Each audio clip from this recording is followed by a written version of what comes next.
we are in the document, then I ask you then to speak to those issues. Okay. And I don't necessarily need you to read what's in the statement, because as I said, once you get to the conclusion, we'll then go once again back to the beginning of your statement, and this time we'll take what you set out in a systematic fashion, okay? Now, if you look at your page 1 up to page 3, you talk about yourself, and you give a brief CV and your qualifications. And I would like you to take the opportunity to properly introduce yourself, your service history, your qualifications, and the CV, as set out in pages 1 to 3. Before we do so, your statement currently reflects your full ID, please don't call it out, as well as your telephone number, your cell number. You don't have to read that out. So we do accept that this is the statement of Julius Mkhwanazi, bearing that ID number with that address and cell number, so you can skip that part. And you start at paragraph 1.1, which is where you state you began your career as a Metropolitan Police Officer in 2002. Then you can address the issues set out in pages 1 to 3. You're welcome to start. Thank you. Good morning once more, Commissioners. I'm Julius Dr. Mkhwanazi, who began his career 2002 as the new recruit or the cadet. Brigadier Mkhwanazi, apologies for the interruption. Can you pull both microphones closer to yourself? I'll try and see if they can also increase the sound on the speakers. Oh, yes, please. Just to make sure that you are audible at all times. Thank you. Yes, as I've said that Julius Dr. Mkhwanazi, who started his career 2002 as a new recruit or cadet, trained by Johannesburg Metropolis. By then, as the city of Kurulin, we didn't have a training college. They will recruit, then take us to the city of Johannesburg, because the city of Johannesburg had a recognized or registered training academy. We were all trained there. Then 2003, we passed out parade. Then we came back. Then we were deployed operationally.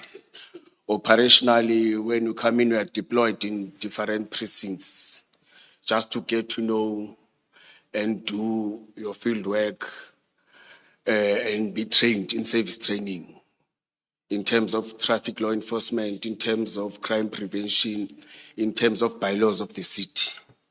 It's when we will be taken to different institutions, or let me say security agencies, just to get to know the institutions that we'll be working with, state institutions that we'll be working with.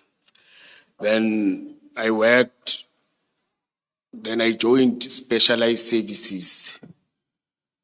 Specialized services, it's the unit that are different from the normal police station. In SAPS, they call them police station.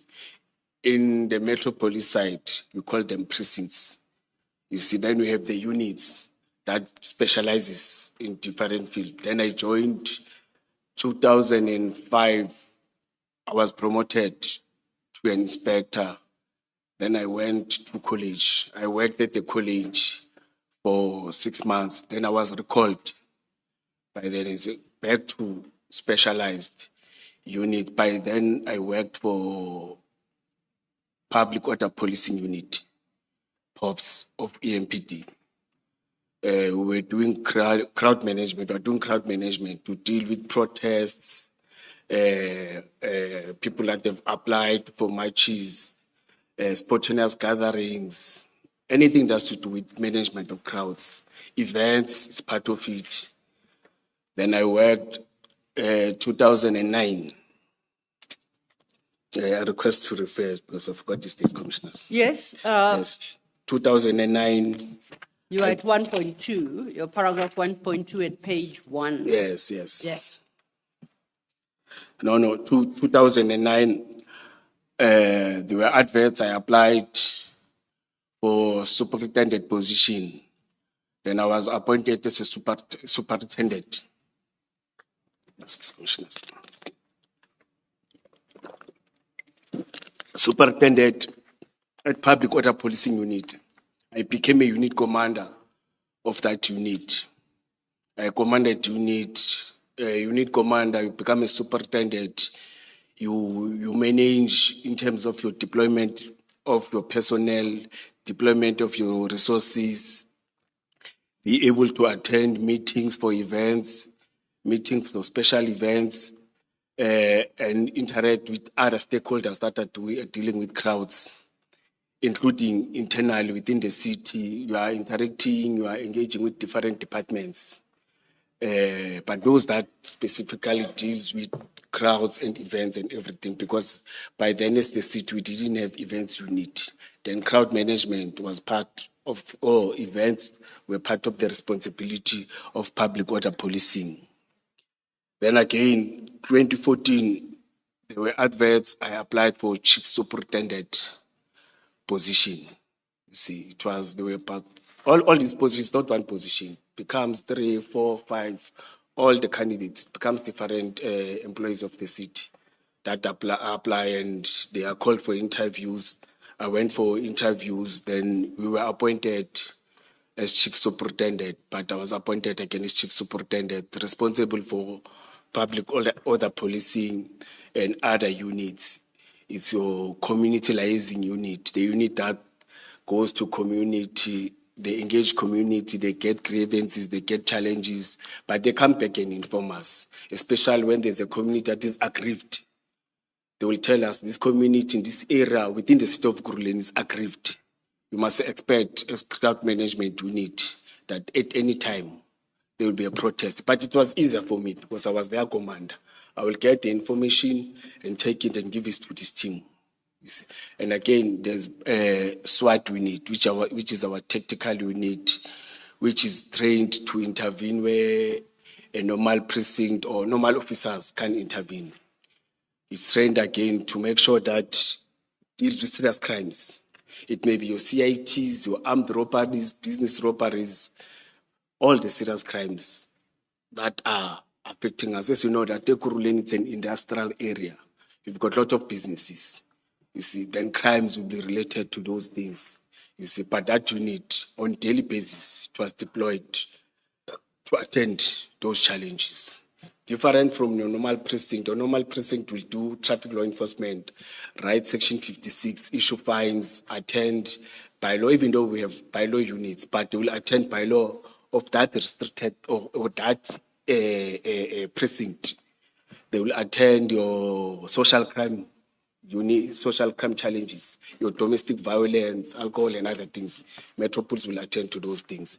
But these tactical ones will specialize, as I've said, POPs in crowds. The other one will deal with your serious crimes and interventions, CITs, cash in transit, armed robberies, business robberies, or even robbing people. We are not concentrating on business robberies per se, crime that is happening amongst our communities.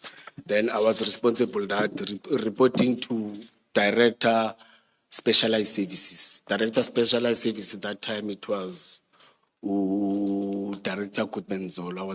I was reporting to him with other 12 or 10 superintendent and chief superintendent. Brigadier, I apologize for interrupting. You have a paragraph 2 where you have summarized your progression within EMPD for quite over an extensive period, 2014. And if you see the end of that paragraph 2, it concludes with a position I continue to hold to date. So it spans 2014 to 2025. And you have summarized it quite succinctly, I believe, in paragraph 2. Perhaps if you read paragraph 2 and 3 into the record, that would give a good sense of your progression within the service. Thank you. Thank you. My leadership journey continued in 2014 when I was appointed Chief Superintendent for Specialized Services at EMPD, reporting directly to the director until 2019. That year I was promoted to Director Specialized Services, overseeing 14 specialized units and task teams established to address critical challenges. These included the drug unit, taxi task team, truck hijacking task team, the illegal mining task team, among others. In this role, I reported to the Deputy Chief of Police. As a director, I reported to the Deputy Chief of Police. I was subsequently promoted to a Deputy Chief of Police for EMPD Operation and Specialized Services, position that I continued to date. I was appointed 2023. Thank you. To date. Can I just get clarity on Yes, your Commissioner. rank? Good morning. Morning. Good morning, Commissioner. Is it appropriate to still refer to you as brigadier? Has your rank changed or are you still brigadier? No, it has changed. What is it now? It's a commissioner. So it's appropriate to refer to you as commissioner. Commissioner, yes, or Deputy We Chief do of not Police. disrespect you in any way. So from now on, we'll call you commissioner. Yes, I thought you are doing it because of the allegation, because I was a brigadier. That's why I immediately picked it up when I saw in your statement that you don't call yourself brigadier. So from now on, we will call you Commissioner Mkhwanazi. Thank you, Commissioner. It's correct. And if I may echo that, Commissioner Mkhwanazi, because when I introduced you, I claimed that our witness is Brigadier Mkhwanazi, and clearly made the same error, for which I apologize. It was not intended to demean you or your position. So it shall be duly corrected, and henceforth I shall refer you with your proper title, Commissioner. Thank you. Thank you. Before we leave paragraph 2, you stated there that you, as Director Specialized Services, you reported to the Deputy Chief of Police. Just for the record, is that Commissioner Mzolo? Yes. Okay. Yes. Thank you. You were then going to deal with paragraph 3. Yes, but he has retired. Yes. Yes. I know that. Thank you. Thank you. And on that score, then, it is his position you have assumed. Yes. Okay. Thank you. Paragraph 3. Paragraph 3. The functions or 3 legal mandates of municipal police, which are traffic law enforcement, crime prevention, by law enforcement, but also added, as you know, that development in the country, the challenges are changing, you see, and you must be able to respond and be responsive to those challenges as a Metro Police Department. Part of those, it was crowd management, because by then we're doing 3 functions.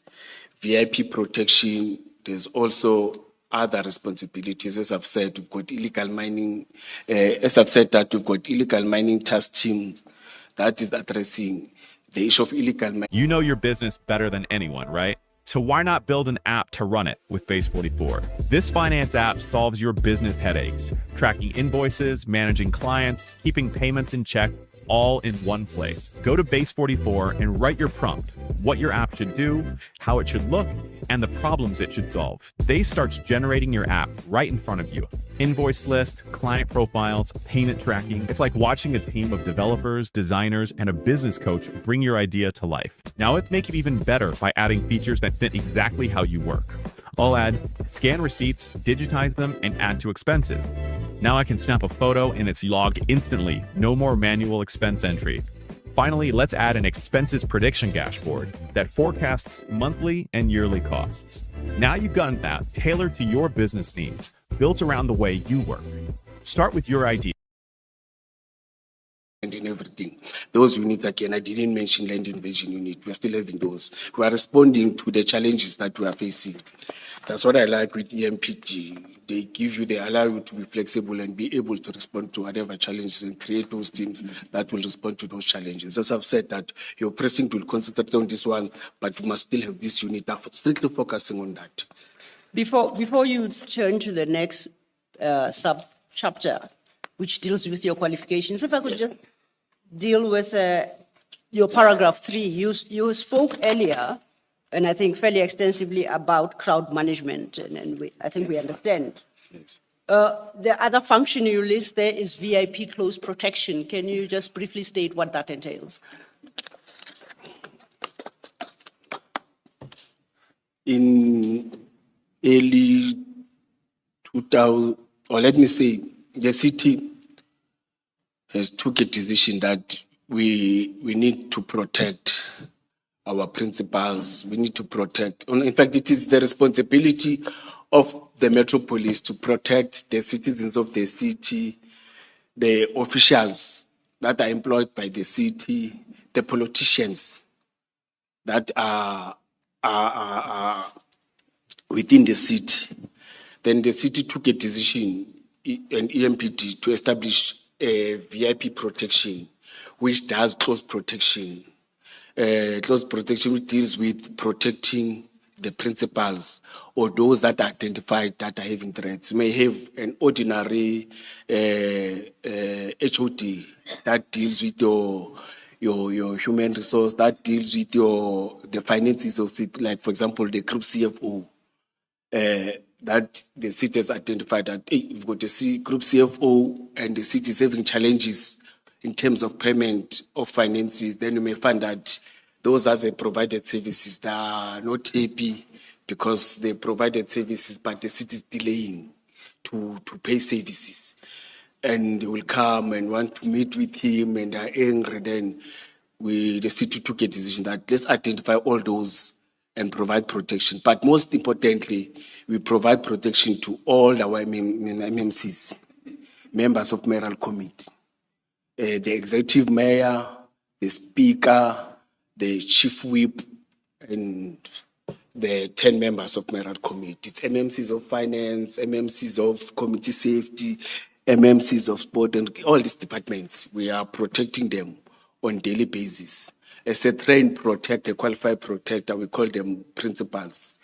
Our duty is to make sure that they are safe, and even if they go and address, because we've got protests in the city of Ekurhuleni, we've got challenges there and there, but MMCs, the mayor, give them a mandate or instruct them to go and address, go to members of community and go and address.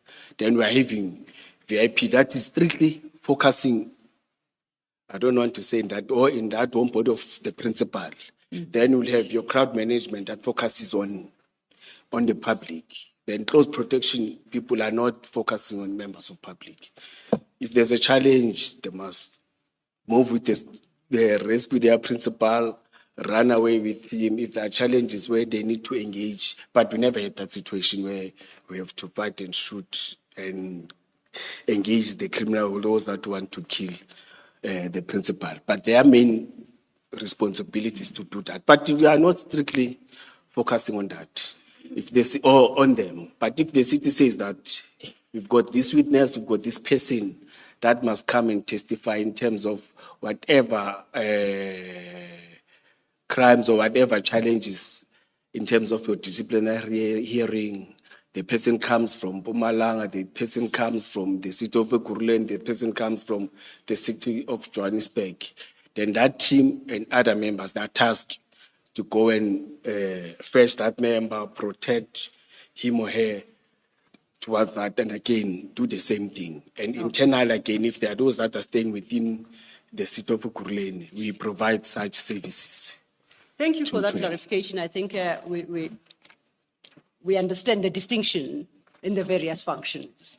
And thank you for that. If you turn then to page 2, up until page 3, you deal with your academic qualifications, and they're quite extensive, spanning a period from when you graduated from high school in 1997. Would you like to highlight any in particular for purposes of the commissioners, please? You don't have to read, it's quite an extensive CV. You don't have to read everything. So it's your choice what you would like to highlight for the moment. Thank you. Yes. There's academic one, which I did with recognized institution. I attended courses with VETS. I attended courses with University of Western Cape, but those are short courses. Then I attended postgraduate in public management with Regenesis Business School. Immediately after that postgraduate, it was from 2014 till 2012 till 2014 or 15. Then immediately after that, I registered for Masters in Public Management.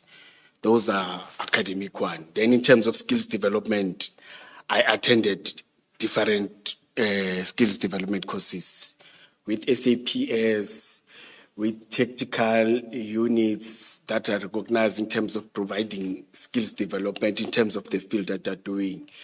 VIP protection, tactical fire shooting, close quarter combat, also in terms of your crime prevention, management. I also attended a military with SANDF, SANDF, I want to call it correctly. Yes, with SANDF. I attended the leadership skills development course, your intelligence gathering, your,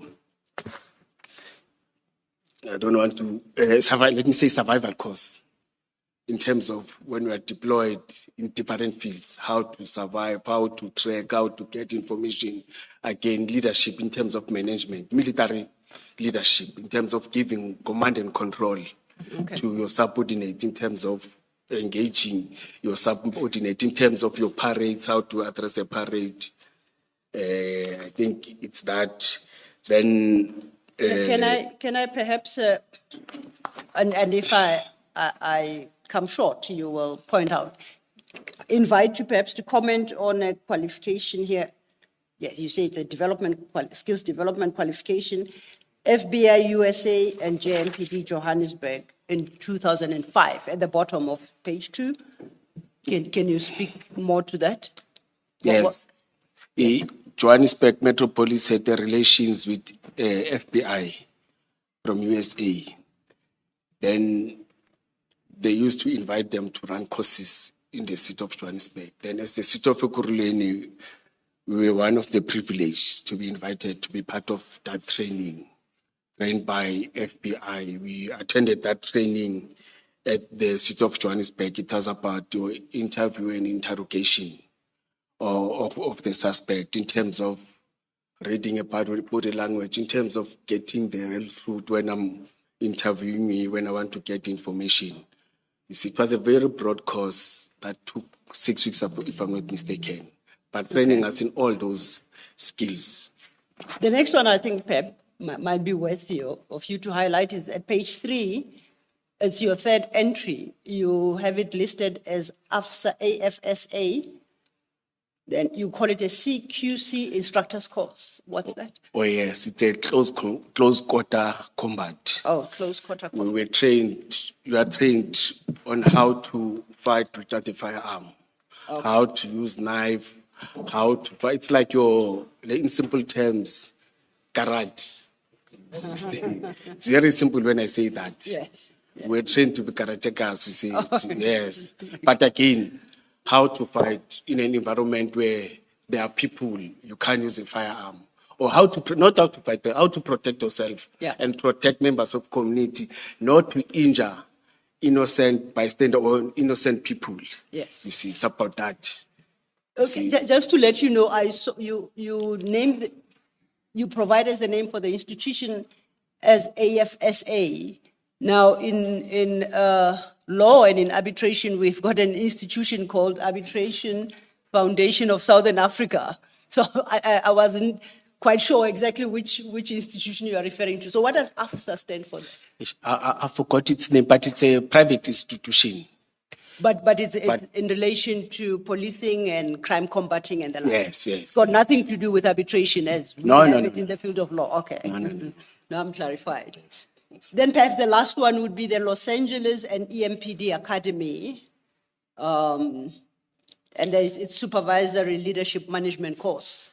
So it's your standard leadership management course, but I take it specifically for the police environment. Yes, That you're would be correct. Yes. Okay. At least that one I understood. Thank you so much. Perhaps then this might be an opportune time to get into the substance of your statement, and you start that at page 3 from your paragraph 4. And this you do over a number of paragraphs. It starts at page 3 to take us to page 7, paragraphs 4 to 19. There's quite a lot of detail in there. So we don't have to go into the detail at the moment. I just want to, even with reference to the statement, just to summarize. But this you do under a heading you term relations with Vusi Madlanga. Yes. Thank you. Yeah, may I start? Absolutely, please Yes. do. My relation with Mr. Madlanga, it started in 2022. After my team members introduced me to Mr. Mike Van Wyk, the director of Medicare 24 in Boksburg. Yes, it was after the first COVID. You see, because in the first COVID, towards the end of the year, with Mike Van Wyk, when I was from COVID.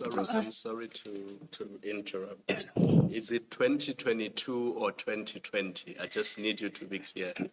Okay, no, it's let me say 2021. Okay. Yes. And on that score, you call it first COVID. Did we have more than one? No, I'm saying after we had 3.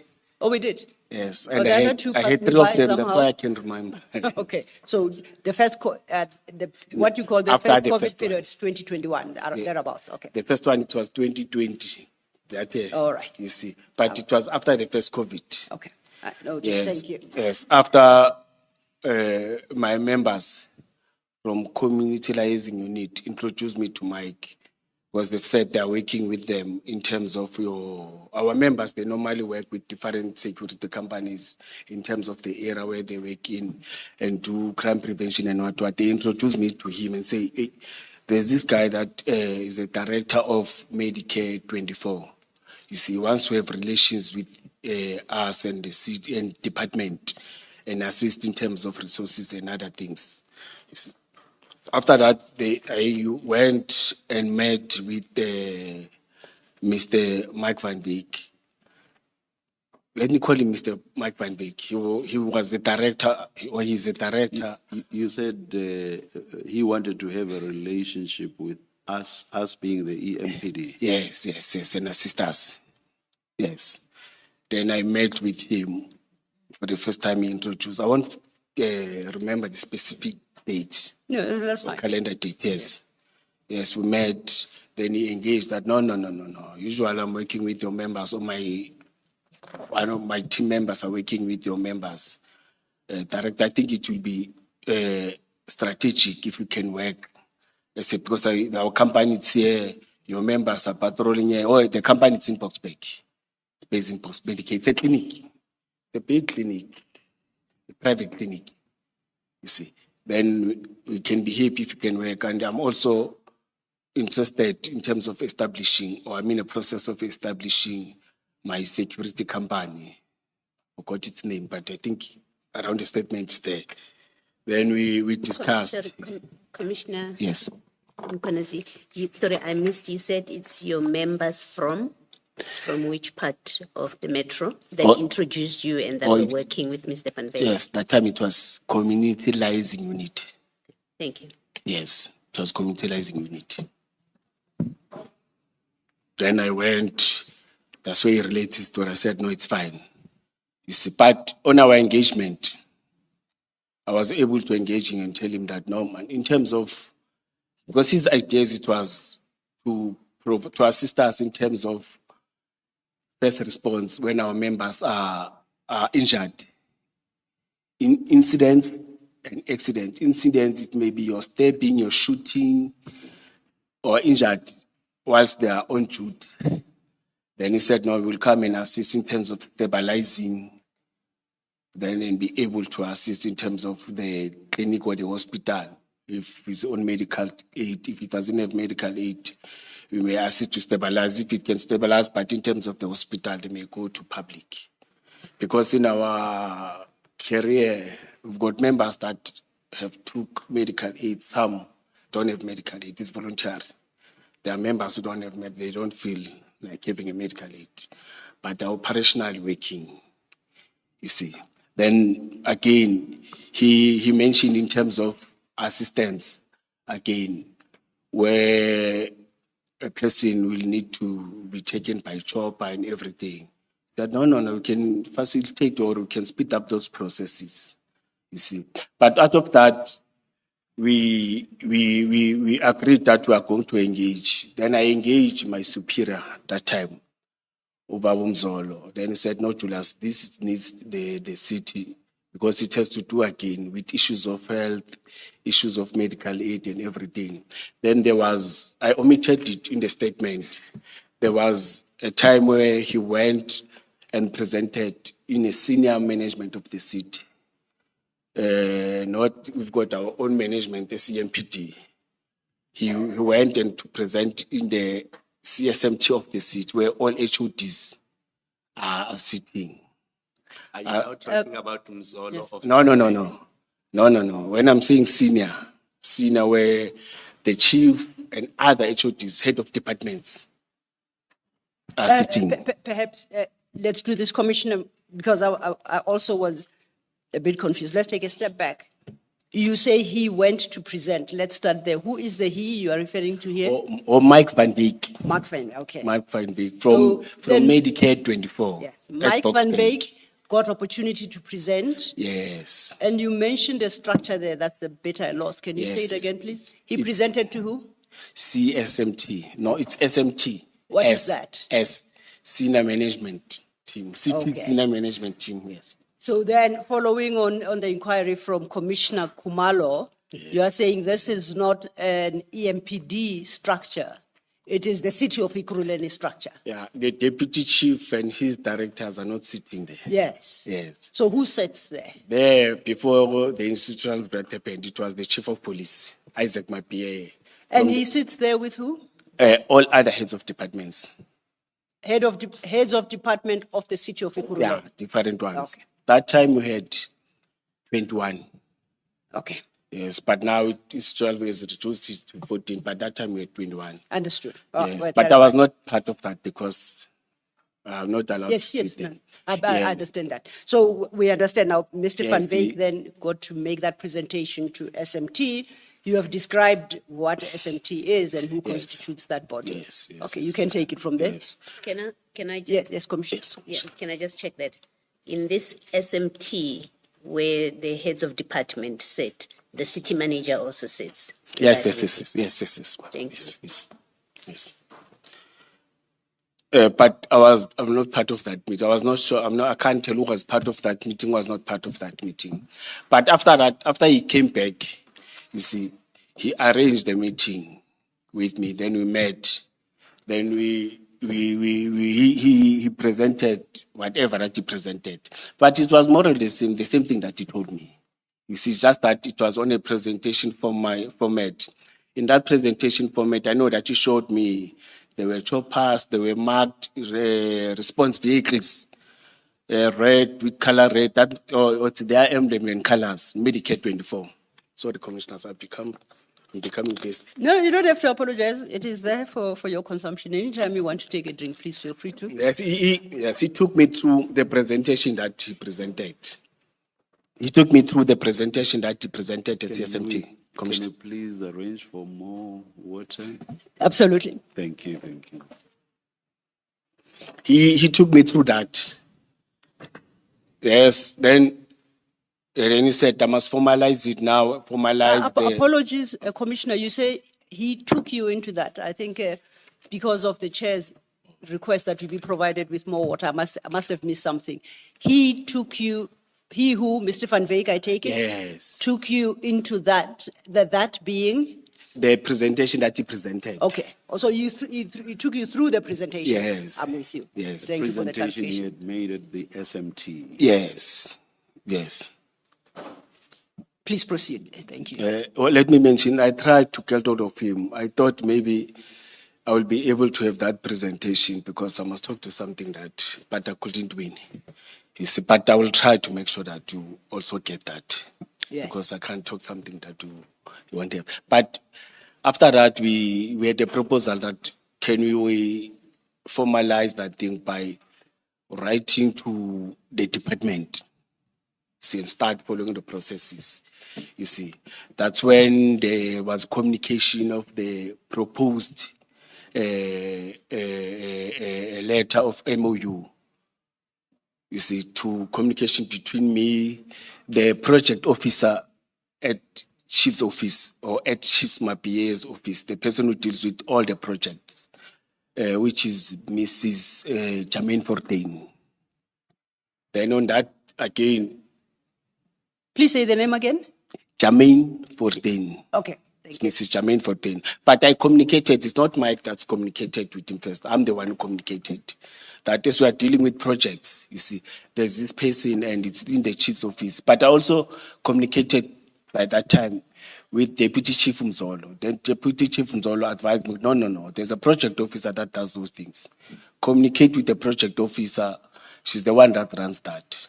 Then that's when I shared her work email and my email with Mike. Mike sent a proposal letter.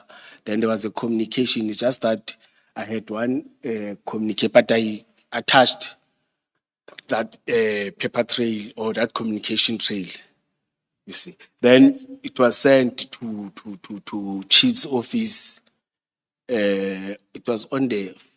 Let me check the dates. But let me take it on high note because we're still going. No, to check. you don't Yes. have to guess. Yes. With But reference to the annexures, you'll get the specific date. Yeah. We just want to have a sense of sequence of events right now. Thank you, madam. So don't be too bothered with the detail of things such as dates. Thank you. It was shared, it was communicated to Chief's office, and I had bilateral with the deputy chief, and I also had bilateral. When I'm saying bilateral, like talking like this. Yes, I also talked like this with Chief Mapia. You see, said no, Jules, or he was calling me Jay. He called me Jay. No, Jay, I will look at it, then I will see what to do. You see, then it happens. But after that, then When you have the perfect response in your head, but your fingers just can't keep up. We've all been there. Typing, deleting, retyping. Now I use Whisperflow. I just think out loud and it creates perfect formatted text on any app or website. Whisperflow understood what I was trying to say and gave me the exact output I wanted. Check out the difference between this same sentence being dictated into Siri versus Whisperflow. Let's meet at 12 p.m. at Joe's Pizza. Wait, no, actually I can't do 12, so let's do 12:30. And instead of Joe's, let's go to Kelly's Diner. Whisperflow understood what I was trying to say and gave me the exact output I wanted. For longer texts like this email, they even formats it professionally so it's ready to go with no editing. So much faster than typing. Whether you're writing in Gmail, ChatGPT, iMessage, WhatsApp, Slack, Cursor, or anywhere else, break free from your keyboard. Do you know how much time you'll save if you quadruple your typing speed? Try Whisperflow for free on desktop and mobile. I know it from the movies. no, let me call it intervention unit. They intervene where there are serious challenges, but it's one of the skills you need that will depend on in terms of your shooting, in terms of fast intervention. Their responsibility is not go to an area and wait for 4 or 5 hours. It's to make sure that they come there, professionals sort the problem, and leave it to your normal precinct or your normal people that are doing normal processes in terms of serious crimes. See, that's why we call them intervention. They intervene and solve the problem and go back and train or go back to do whatever that they're doing. Please don't forget the question from the chair. You referred to that unit as the SWAT team. SWAT, yes, I'll remember And then it, yes. he says he must remind remembers him. that term from the movies. So could you please assist him? Yes, I will assist in now. understanding what it stands for. Thank you. Yes, I Or will you ask- two don't recall off the top of your head what SWAT stands for? Yeah. Okay, then I the chair call it doesn't in- have to feel that bad. I'm like the commissioner. Say, don't use your movie language. Your intervention unit. Okay. But I know it. I will tell you now, commissioner. All right. You see. Thank you for that.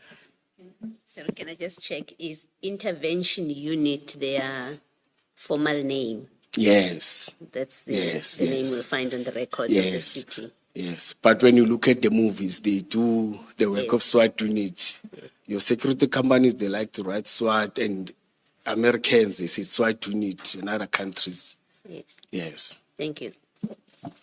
And our guys like to be called that SWAT unit. They are not happy with this intervention. Yes. I guess SWAT is fancier Yeah. in the movies. It gives that.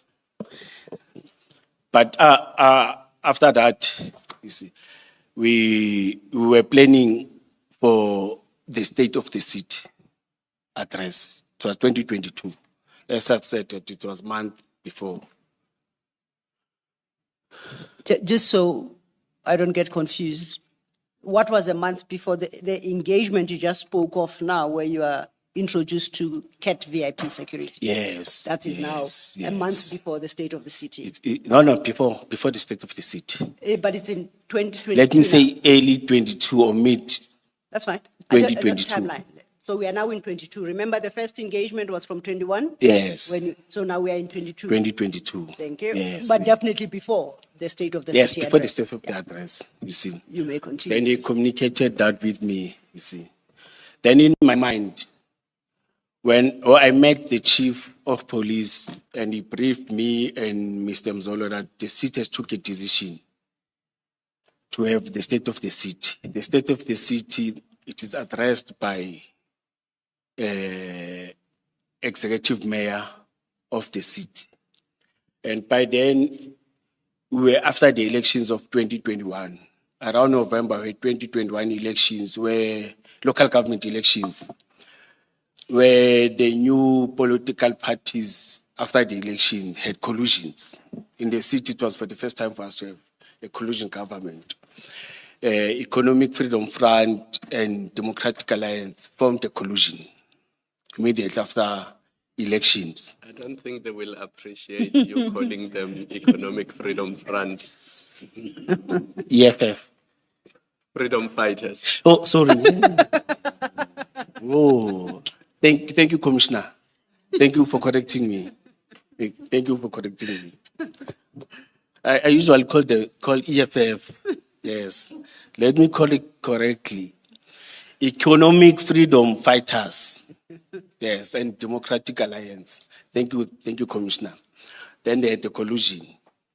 Then the mayor from DSL, the DA was able to get the mayor and other parties. They shared mayoral committee position, speaker's position, and chief whip position.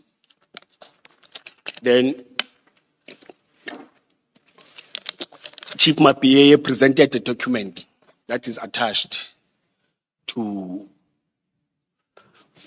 the submissions, where the alderman or executive mayor at the time raised concerns about the threats, about disruptions that were made by African National Congress in the city.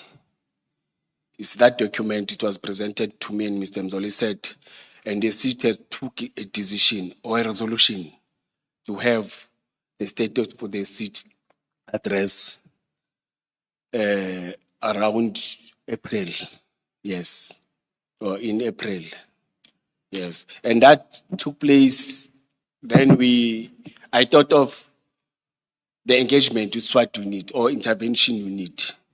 Then I called them and say, remember those guys? I said, oh, they are good guys. When we do our own private shootings as teams, members, especially police, it becomes a sport in terms of playing with firearms. They attend competition and become shootings, and they get skills. They cheat one another in terms of your tactical movement, your shooting movement, how to be a best shooter, how all these things of handling firearm, tactical standing, all these things. But it's about shooting. And those guys are good. They're giving us good theories and they are very disciplined. Then I went to Mike again and said, Mike, man, we've got these guys, what will have the state of the city? And I'm told that there are threats there. And the threats were very clear. that are coming from African National Congress when I was briefed, or when we were briefed by the chief of police, you see. Then it was fine. Then I said, man, can I communicate with the boss, you see, because they said he's the owner of the CAT VIP security. I think I still remember it correct. I'm just summarizing. Yes, you see. Just clarify this to me.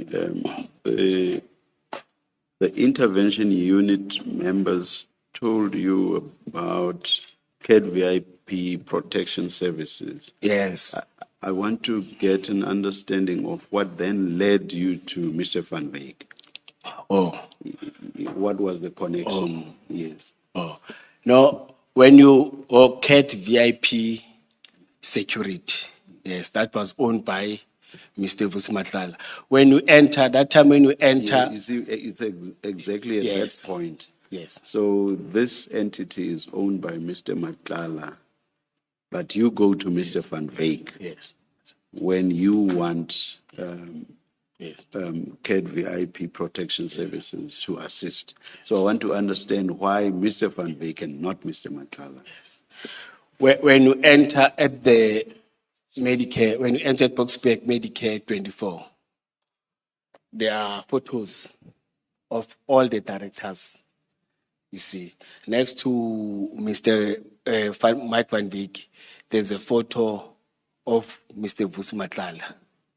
You see, and there are other, I think there were about 10 photos of those directors. You see, but my guys have already briefed me what he works with. Mike said, Mike, no. It's fine. No, man, Commissioner, there's something that I jumped, but said I'm summarizing. You see, but I'll talk to that. Let me finish this one so that it will be clear.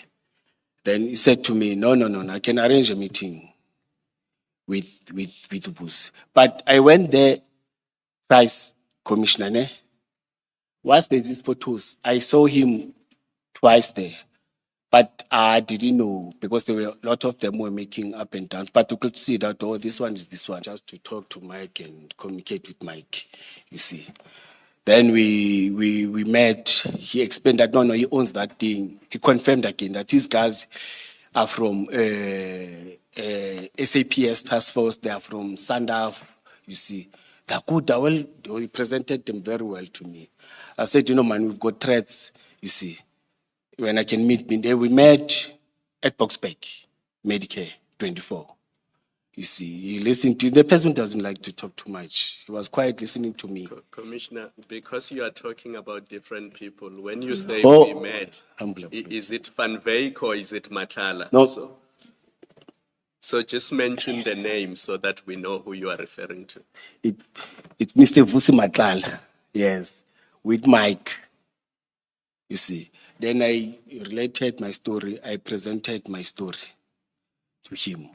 He said, no, it's fine. He said, but guys, I want to have a tender of security with me. But that time it was not formal. It was just joking and everything. Or VIP, I said, no, on our side, VIP is not that thing. VIP, it's not privatized, something like that, you see. But he said, no, it's fine. Formalize it, you see. Then I said to him, I'm told that the offices are not here, you see.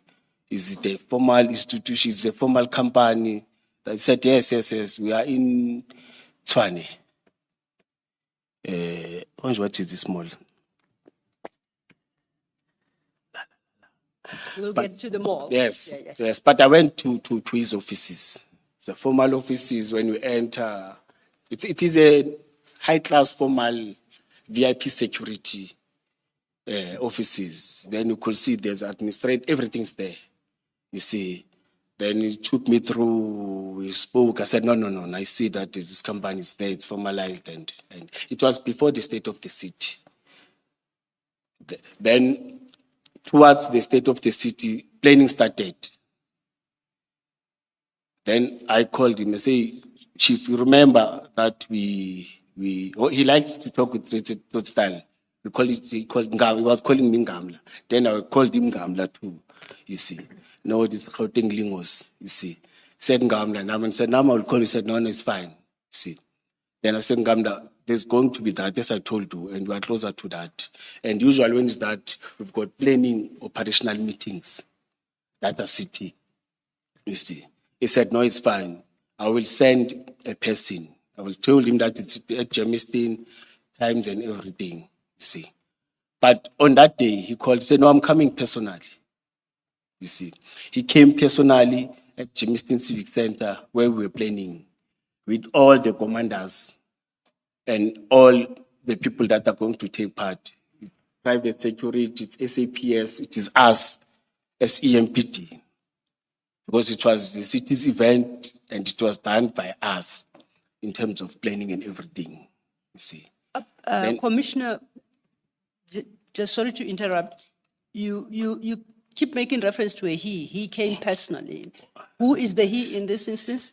Vusi. Oh, Vusi Matlala, Matlala, that's the he. yes. Okay, thank you. Yes. I will try to move away from this he. I know. Yes. No, he came, and that time we had some members from Mayor's Office of Alderman Tanya Campbell. Our executive mayor was Alderman Tanya Campbell. In council, when you've got long service, they give you the status of alderman.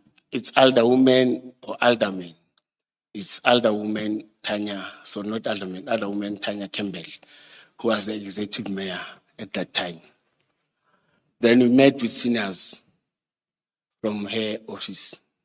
You see, we have some members there and periphery that are going to assist us, that are going to take part in terms of providing the protection of the outer perimeters. You see, because part of the skills that we're having, task force, is the skill of snipers. They are good in terms of the targets. You see, you won't injure anyone. You see, but again, out of that engagement, we said you will be good in terms of beefing the VIP in terms of escorts. While they're going, they will do advancing, so that the other ones will see that it's clear. Then there's a backup that is going to do that.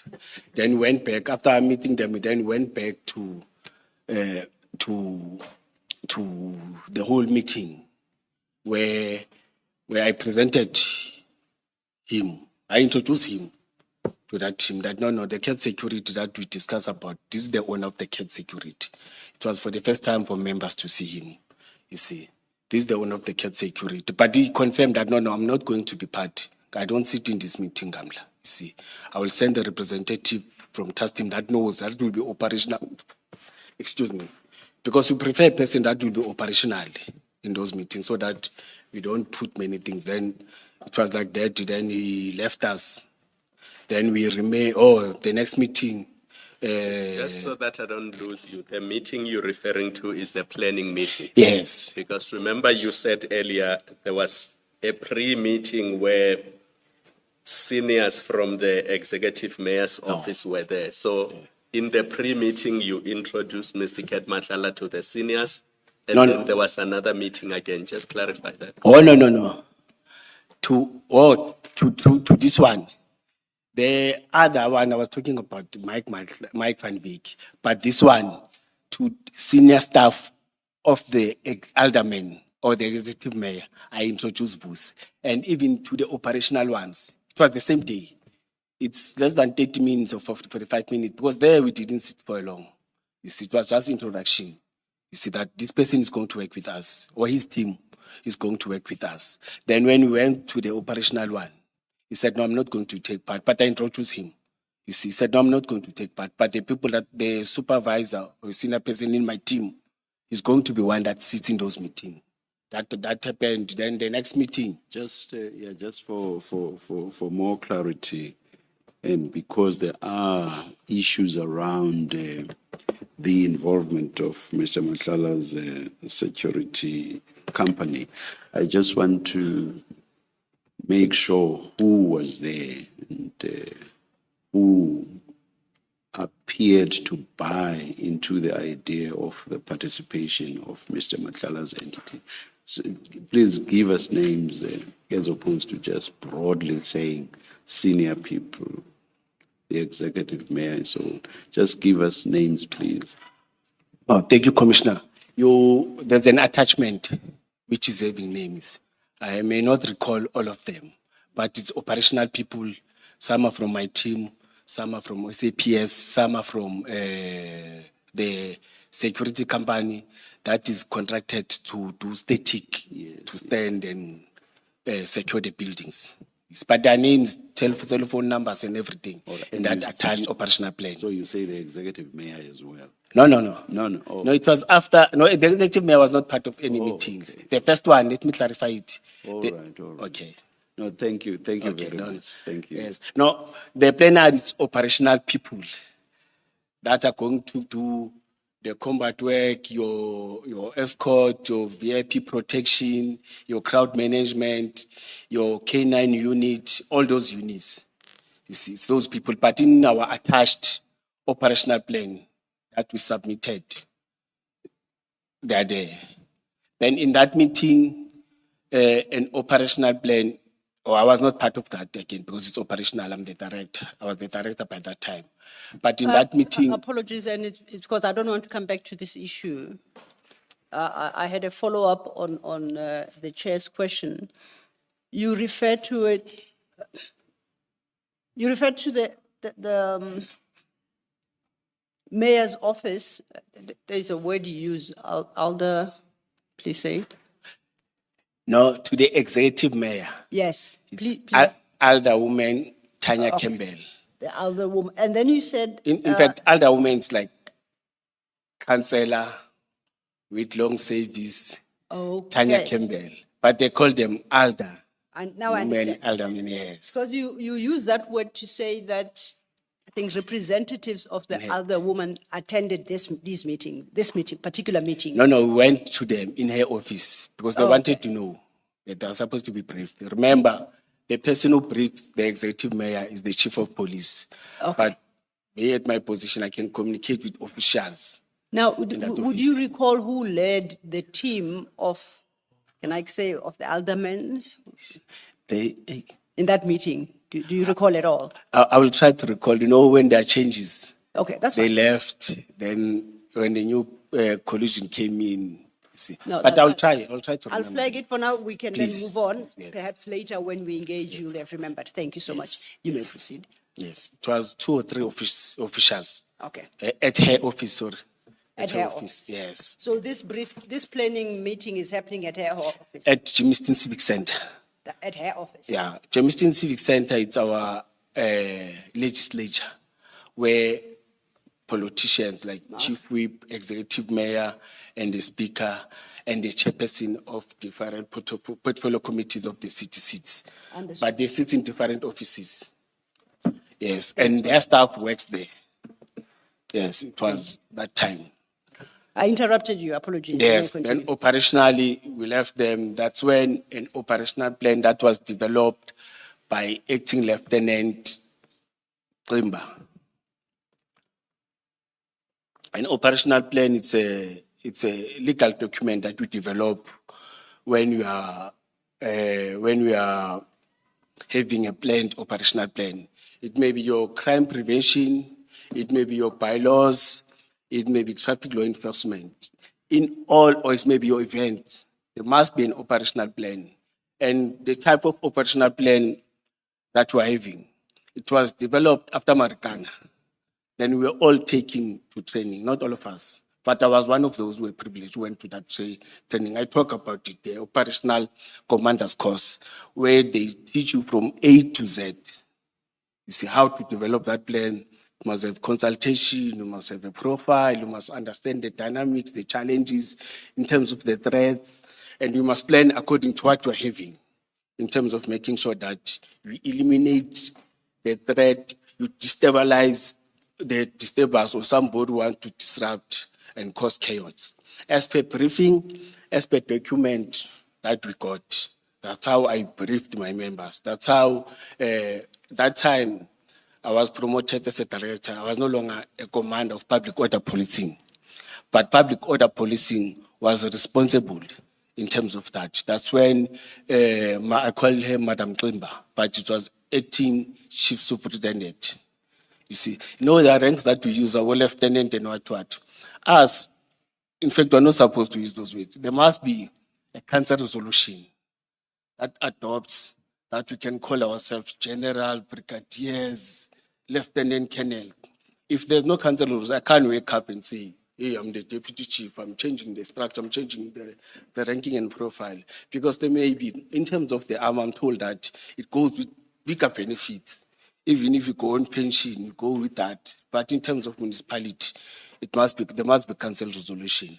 But that time, some people are still using the lieutenant colonels. Don't be confused. On our side, it's the chief superintendent, acting chief superintendent. That goes to commissioners and directors, and you see. But in terms of military one, it's your brigadier. I'm the major general in terms of those. But here, I'm the commissioner because the council or deputy chief, because the council didn't take any resolution to say we are changing our ranks now towards that. Then that time she was a acting chief superintendent.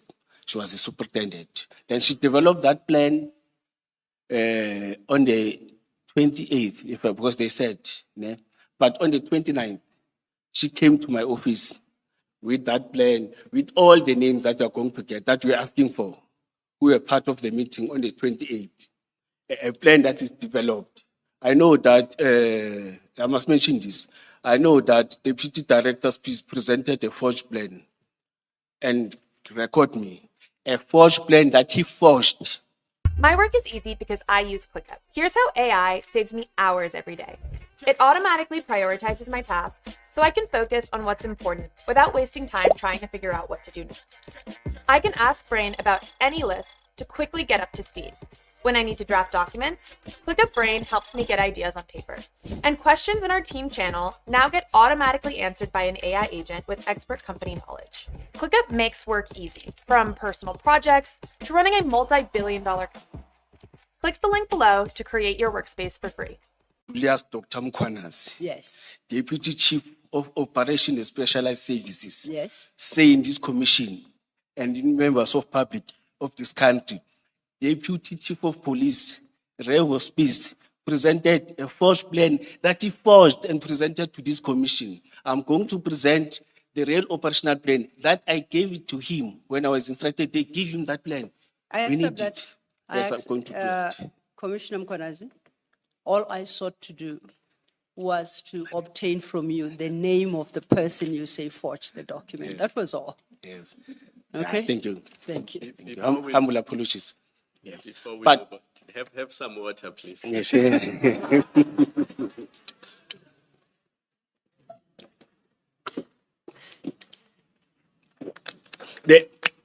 Thank you, Commissioner. You are more helpful when you are calm. So take your time, drink your water, and try to relax. Thank you, Commissioner. We are at the stage where we only clarifying. We're not Yes. questioning you or challenging what you are saying. Yes.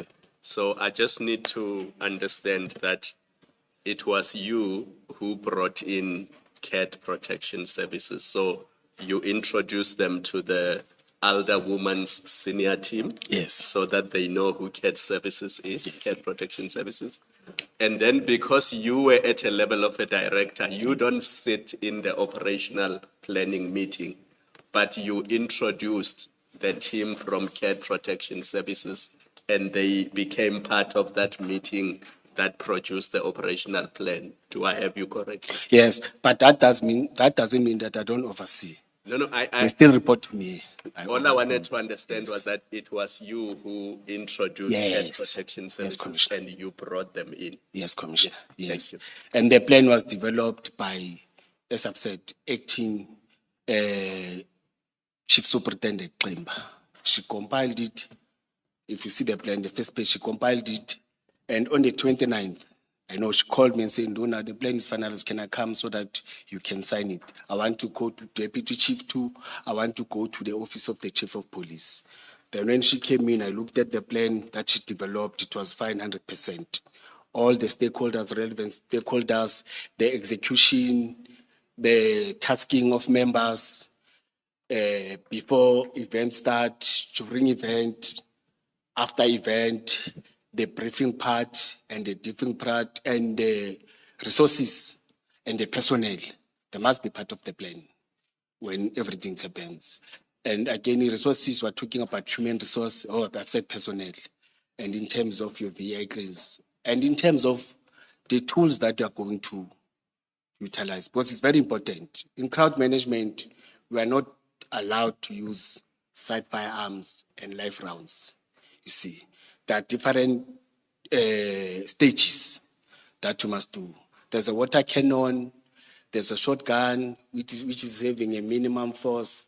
You can't use a maximum force because it is a constitutional right for people to protest, to raise their concern. Then again, you must organize a speaker's corner. You can't just chase them and say, hey, there's an executive or there's a state of the city. You are not allowed here as police. No. You must organize a certain place for them. But the plan must talk to all of that. And when you deploy again, your deployment must talk to that. That's what I was checking. It was 100%, then I signed. Then in terms of the dates, she had already dates that she signed. Not signed. She wrote dates. It was right in the 29th of it was April 2025, I will remember. But for me, for Mr. Mzolo and the Chief of Police, after that, she's the one who took it to the Deputy Chief of Police, my boss that time, you see, as I was a director, you see. I know that he signed, I was not there. Then after that, he took it to the Chief of Police. She's the one who took it there, you see. Later she called me, Duna, thank you. All of you have signed. Now the plan, the chief. That means now we can execute the plan because it was signed off by the Chief of Police, because the Chief of Police must sign off the operational plan. Even if you can plan and better resources and what, but as long as it's not signed by the Chief of Police or the acting Chief of Police, you see, it can't be executed. So that whatever happens in the court of law, all of you that have signed, you must go in account. If there's an incident, somebody has passed on, or there's a serious accident where people are injured, anything that has to do, that will need you to go to court, all those that have attached their signatures. Yes, they will call the commanders and everything, but those that are having a final weight are part of that, you see. And it creates accountability. You see, that's why after American had that thing, you see, that in all police, the whole country is doing that, you see. Then on the... Commissioner, I apologize once again, and I seek clarity only, so please don't fight with me. Sorry, Advocate Selo, just one follow-up Yes. before I hand back to Yes, you. Commissioner. The operational plan was developed, it was signed by people who are supposed to sign it, and it was finalized. I just want clarity on this. The operational plan, if I understood you correctly, made provision for the deployment of cat protection services. Yes, in that operational plan, he was part of it, yes, made. Fully agree. As far as you know, who was going to pay for the cost of cat protection services being part of the operation plan? Oh, I forgot to mention, just that I was summarizing. It was at no cost to the city. He said, no, I'll just provide my guys to assist. You see, he didn't charge us anything. I think for him, it was part of a marketing strategy. You see, no, he didn't charge us anything. I'll be lying, Commissioner. So both the cars, the Yes. warm bodies, the people, Yes. and the weapons, Yes, it was yes. at no cost to the city. Yes, Commissioner. Because it was part of his marketing. Yes. No, I think it was part of his marketing. But the cars are not branded. You see, they are not even writing the cat security, private security. Thank you. I think I'll hand back to Advocate Selo. Thank you, Commissioner. Commissioner Mkhwanazi, the clarification I sought. You had been explaining, I think, to Commissioner Kumalo how the operational plan came about, and I think, if I understood you correctly, it's created by Chief Superintendent Klimba. That's its start point. Yes. Okay. Just to rush ahead, did I hear you correctly? Did you sign that? Yes. You signed it? Yes. I read and sign. That's right. I had missed that part. So you signed before, and the last person to sign and approve would be Chief Mapie. Yes. In terms of the restructure, it's her Yes. as a compiler, director, Yes. deputy chief, and the chief of police. So then, in that sense, it would be Chief Superintendent Klimba, the creator of the document, presents to you, you consider, then eventually, if you are satisfied, you sign. Yes. Then the next to sign would be, if I understood you, Deputy Commission, Yes. Mr. Mzolo, give me his proper title, please. Deputy chief of police or Deputy Commissioner Chief- Mzolo. Commissioner Mzolo would Yes. then be next to sign, and that was the person you reported directly to. Yes. And then lastly, Chief Mapie, as the chief of Yes. police would sign. Yes. I've got my order of things. I'm Yes. happy. And I Thank you. forgot to mention, Yes. before they signed, you must go back and brief them about the stakeholders or about the people that are going to take part in you must brief them about the whole planning and summarize. And the briefing is done by you. No, yes, Okay. by me, to the deputy chief and the chief of police. Okay. And I did that on the 28th. Started the 28th on the 27th. I don't remember, but I know I did that, and it was at our headquarters, Captain Park, not Captain Park, EMPD HQ.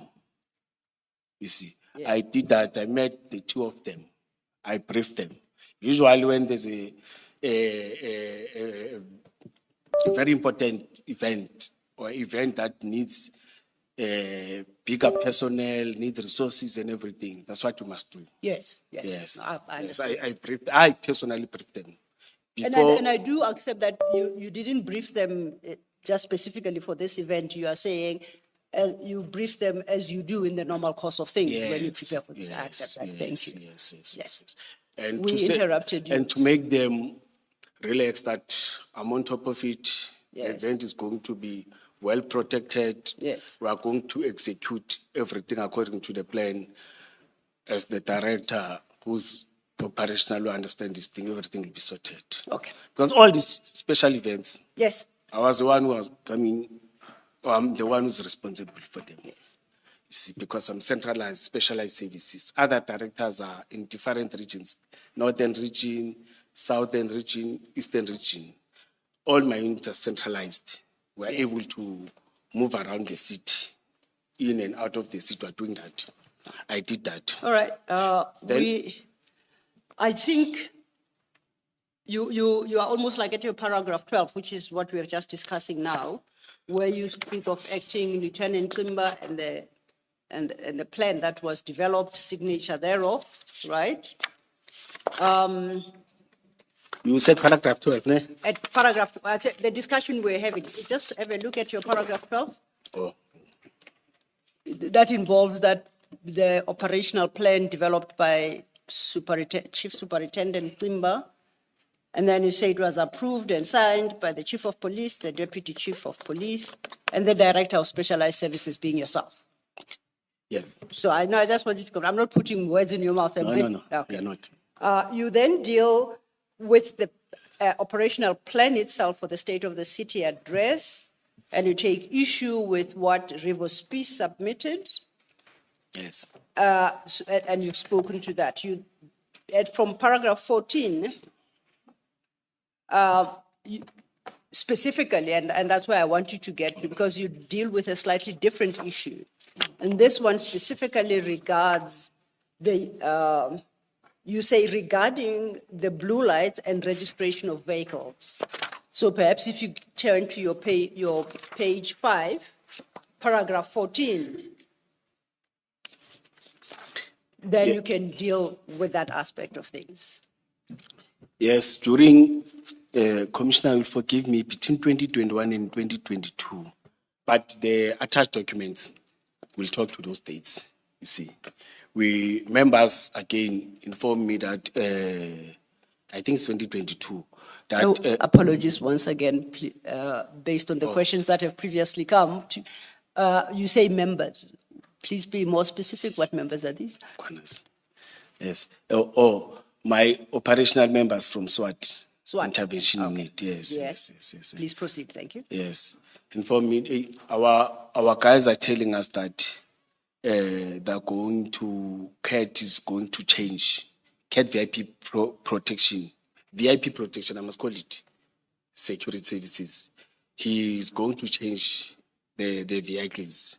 You see, he wants to upper his level with this classy cars or highly performing and quality cars, because he's targeting other clients from outside the country. You see, I said, the guys, you know that we're suffering. You see, I will go and twist mic. You see, but by then I'll be able. I was communicating with Vus Madlanga. Yes, you see, but not that close. Mike, I am going to your boss again. You see, then we met with Vus. He said, no, Ngamla, no, I'm changing the fleet. You see, but these cars, they are costing me in terms of service. I said, no, we don't have cars in the city of Ekurhuleni. You see, I will appreciate.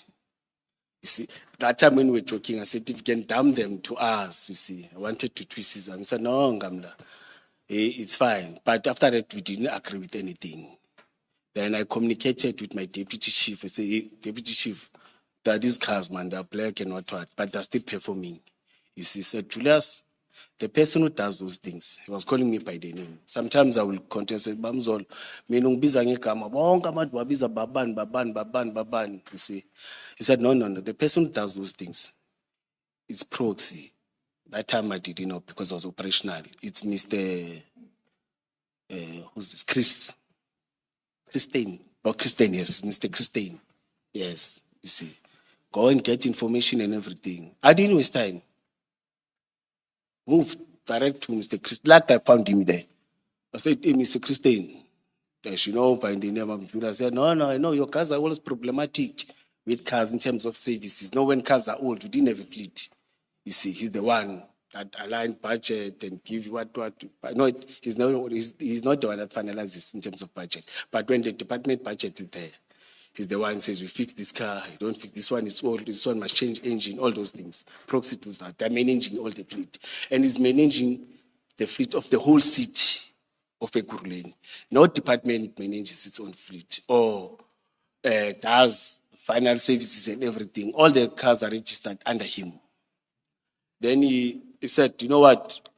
We don't have a process that we follow in terms of donations of these vehicles. You see, the last time your department did this thing before, and what they did, it was to get only the letter of intent, you see, or intention to donate, let me say so, you see. But it must come from the owner, not from the friend of the owner, because we'll be charged that you're stealing cars and what. I said, no. I'm going to push and make sure. I called Mr. Madlanga. He said, no, it's fine, Julius. It's Ngamla. You see, you can do that, you see. Then we met, he gave me, I'm not sure, I forgot that, did he email or, but I got the letter of intention to donate. Or intention, the letter of intention. It was writing that. It's not saying letter of intention to donate. Then I went to Chris, he said, perfect. You see, when I approached him, you see, he said, perfect.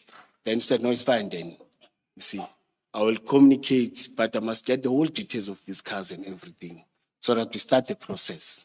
You see. Then I left him there with the contacts and everything, you see. Then he started the process on his side, the other side. You see. Along those processes, when there was excitement in my side that they were getting cars and everything, you see, Deputy Chief Nzolo said, hey, Julius, ignomsindo ngale moto zakho. Iziphi imoto bamzolo? Le moto lezi nithi donate. Ngithi umsindo wani said, hey, I met with Deputy Chief Rev. He's not happy. You see, but he said I must go brief. Oh, he advised me to brief the Chief of Police too. And the chief said, Jay, we need cars. See, can we get cars? And with me, there was excitement. I don't want to lie, Commissioner. You see, but at least I'm doing something, I'm bringing cars, you see. Can I just understand? Are you saying you told Chief Mkhwanazi? Yes. Let me finish my question. Are you saying you told Chief Mapieye that Matlala wants to donate cars and the chief said yes? I'm checking if I understood or I heard you correctly. I don't think I mentioned the name. I said there's a company, a security company, VIP security company that want to donate cars. You see, I don't even know. But I briefed. I always brief, follow line of command, and you see, I briefed. Then after Mr. Mzolo told me that there's a noise, and Chris called me, Mr. Or the proxy, Chris Stain, yes. Chris Stain called me and said, hey, Baba, I was with Mr. Rivers. He's fighting me. I don't think the process, July, and the process has already started of registering the cars. On the other hand, I was in the process of finalizing so that the item can go to the processes of the council, the processes of internal, because that's how he works. He's the one that mastered those things. By that time, I didn't know anything about those processes, you see. But there's a noise. Then I said, no, let me come to you. Then I went to him. He said, that is gay, you see. And I don't feel good. I think you must cancel this. I said, because these guys are coming. Let's take this. I said, no. There's a noise. People are fighting me, you see. Call that guy. We are not doing it, you see. And he said that this guy, you see, take those discs. But I don't think it's advisable to take those discs because we must deregister those cars. They were registered to the city that time when he called me. You see, he did those processes. You see, then I had to sign and take the discs. You see, we agreed that we're not giving him. We call him. I called him and say, "Ngamla, nomsindo ngalempe imoto." But whilst sesenomsindo, there were social media things that were starting in. You see, of EMPD, of my name, EMPD, registered vehicles, the head security, Matlala, Meda, and what, all those things. That time I was confused. I said, these are just fights. And I took it very light. These are fights and what, you see. And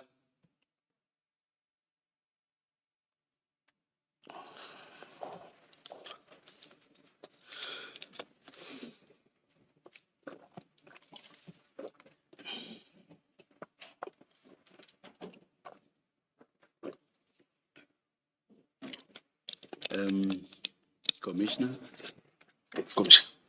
please hold your thoughts. Don't forget where you were. We are going to adjourn and come back at 11:20. Let's adjourn. Thank you, Chair.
Luno is celebrating 500 days since receiving its official government license from the Government of South Africa. We were among the first companies to obtain this license, and we are immensely grateful for your trust. We're launching a giveaway of guaranteed prizes for every user, from $50 to $500. To take part, all you need to do is download the latest version of our desktop app, and after 2 minutes of using it, leave a rating for the slightly updated interface. Don't worry, even a 1-star rating will not reduce your prize because we value honesty. And for advanced users, there's an extra promotion. Top up your Luno Exchange balance via the latest app version with 2,000 USDT and receive 200 USDT cashback to your main wallet within 5 days. Use the promo link to our official website. It's in the description of this video. Download the app and claim your prizes.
my reading of your statement, you should be around paragraph 16.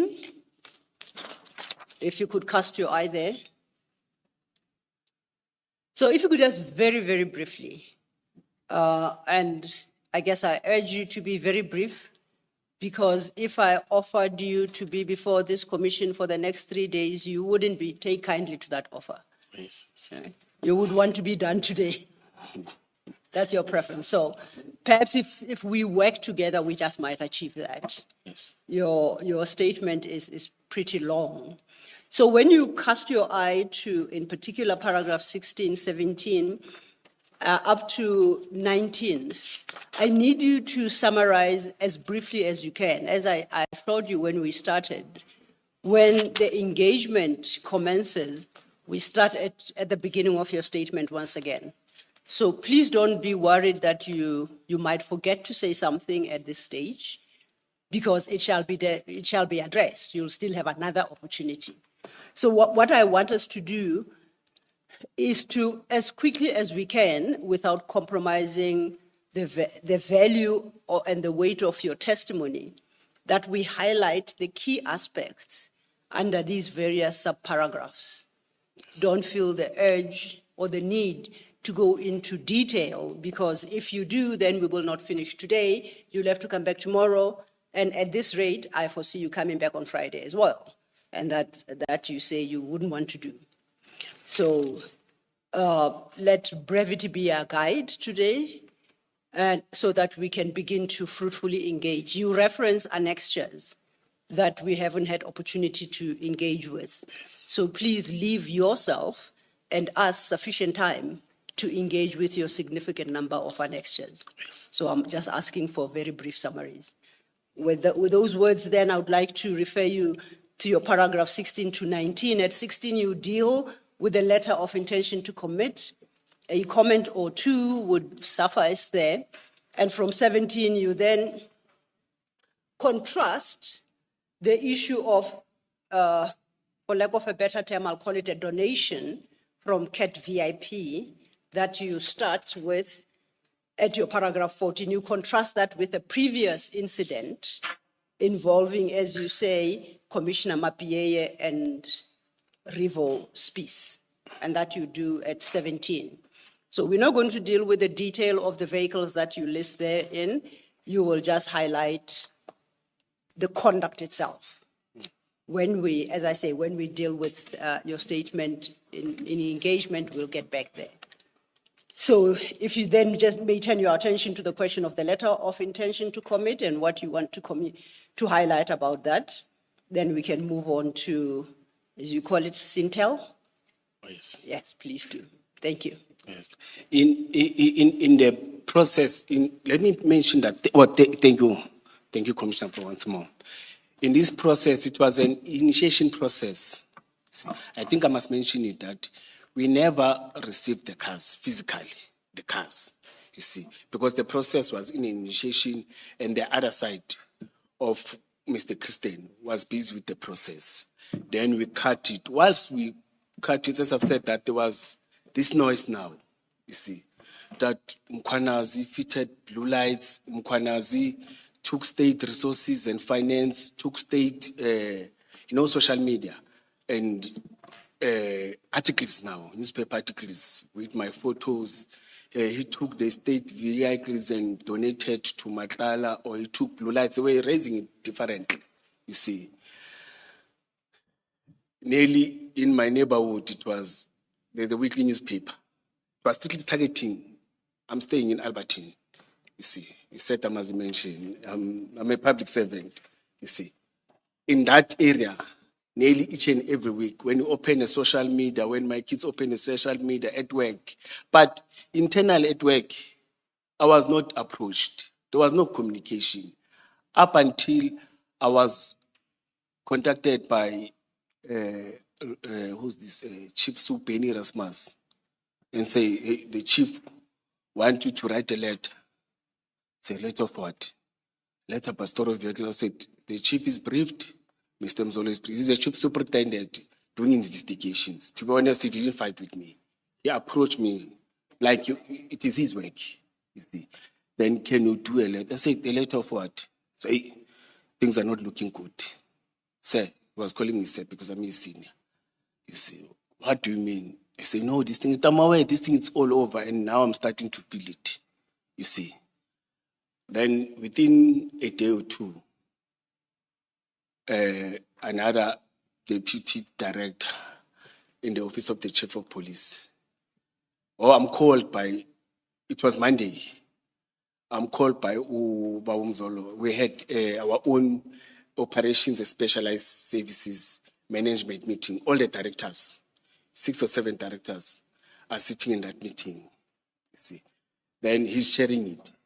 Mkhwanazi, you know, I'm stuck at Captain Park. The meeting sit at Captain Park. I'm stuck in the traffic. Then we moved towards that. I moved to a meeting. When I'm in the meeting, I found him sitting with the deputy director at chief's office, Mr. Duplessis, Ivan Duplessis. You see, I could see, man, the atmosphere. I know how the personality of Mr. Mzolo. You see, he has been with me for many years. Mkhwanazi, open ukhuluma nawo undoda inzulu. You see, I said no, it's fine, Bamzolo. You see. But my eyes are fast. You see, I read the letter, intention to suspend. I said, intention to suspend for what? You see, no, for the statement that you wrote to any. Wrote to? You say for the statement that you wrote to? To any. Who's any? Oh, any Rasmus, I said, is a chief, is our investigating officer in the department. Okay. Deals with investigations. You see. Then I said, no, it's fine. The process is that I'm supposed to write a letter. Then I took it, I signed it. But when I signed it, immediately after that, I was told, you are not supposed to be in this building. You are not supposed to be at work. Within 48 hours, you must submit your response for us not to suspend. It is a procedure, cancel procedure. Say, Bamzolo, the meeting, say, Mkhwanazi. Hey, my daughter. Then the police powers were gone. Then I had to drive back home and consult with the union. Then we responded. But now, immediately, with the intention to suspend, within an hour or 30 minutes, it was all over newspaper, all over South Africa. I said, man, most this thing we did it privately, so, and they said, I'm still going to respond. But I could tell with the tone and the language that the chief of police is suspending me. You see, no, it's fine. We responded. Reid Hoffman is one of Silicon Valley's most respected visionaries. And this is what he posted. If you use products like Whisper or ChatGPT Voice, you know what I mean. Voice is simply faster, more natural, and more flexible than typing. He said he's voice-pilled, and I can see why. Whisperflow delivers what Reid calls the future of AI interaction. Here's how it works. Instead of typing, just talk. Whisperflow cleans it up instantly. Reid explains that voice is iterative by default. You stumble, you rephrase, you interrupt yourself. Whisperflow handles all of that and turns it into perfect prompts wherever you're working. Reid predicts we'll all be prompting AI more. And voice lets you add way more nuance and detail. Better prompts, better results. That's why he calls Flow's voice dictation a major step forward in human-computer interaction. If AI visionaries are raving about it, you should probably give it a try too. It's free. Get voice-pilled with Whisperflow today. Then I stayed for 3 months. No communication, no consultation, nothing. Getting and enjoying state money for staying at home. Then, around May, after 3 months, it was February. After 3 months, I had to come back as disciplinary processes. I think so. Then I had to come back. I came back. No, I was called by the deputy chief. I had to come back because it was after 3 months. You see, I came back. The deputy chief of police called me at night, day before. Said, Mkhwanazi, you must come. You are coming back. I said, Bamzolo, 90 days is gone. So not 80 days, 90 days is gone. 3 months. You see, I came back. When I came back, I was told to report at chief's office. You see, whilst I was going there, I got a call that I must meet Xolani Ngcisa from my deputy chief. You see, I know Xolani Ngcisa for a long time. He's our labor officer, DH labor. You see, he asked me, "Hey Mkhwanazi, wenzakalani? Ukayenza ngithi Xolani, you must greet me first." You see, by that time, I know that Xolani is a friend of Mr. Mapieye. He's a friend of Mr. Revo. They drink together because I was working them. They all stay in Pinoni when there are parties and what. You see, wait. I've got an operational plan. We are standing outside Civic Center. You see, opposite to it, it's HR office. Opposite to it, it's our legislature. Far left, when I'm looking like this, it is our CMs and other people's office, see, other seniors, HOD's office, you see. I said, yeah. I said, Xolani, I'm having this. He said, no, I letter. What letter is that? But he took my documents. Commissioner, in defense of our record, I think where you express yourself, Zulu, please say it in English again, because the record may not necessarily be able to reflect that, the typed record. Humble apologies. Please repeat it. Okay. Let me note it. Yes. He said, what documents are you having? Then he read the heading. Automatically, he called Mr. Revo's piece. You said Julius doesn't have documents. Julius is having documents. Where did he get this document? You see. I said, why are you saying that? He said, where did you get the operational plan? Who told you about the operational plan? Because I've got 2 documents. But whilst he was still communicating, I was called to sign at HR's office. You see, he read me, gave me the letter that says suspension, upliftment of suspension. Then I had to resume work. From that day, it was quiet, but I know that I've been getting articles every week again. My neighbor, so at 10 I understand other social media things, but at Albertine, I even had, or I have attached some of the Albertine records. DA has been making noise, you see. But by that time, they didn't know that protection of the executive mayor of DA, it was planned and it was executed perfectly so.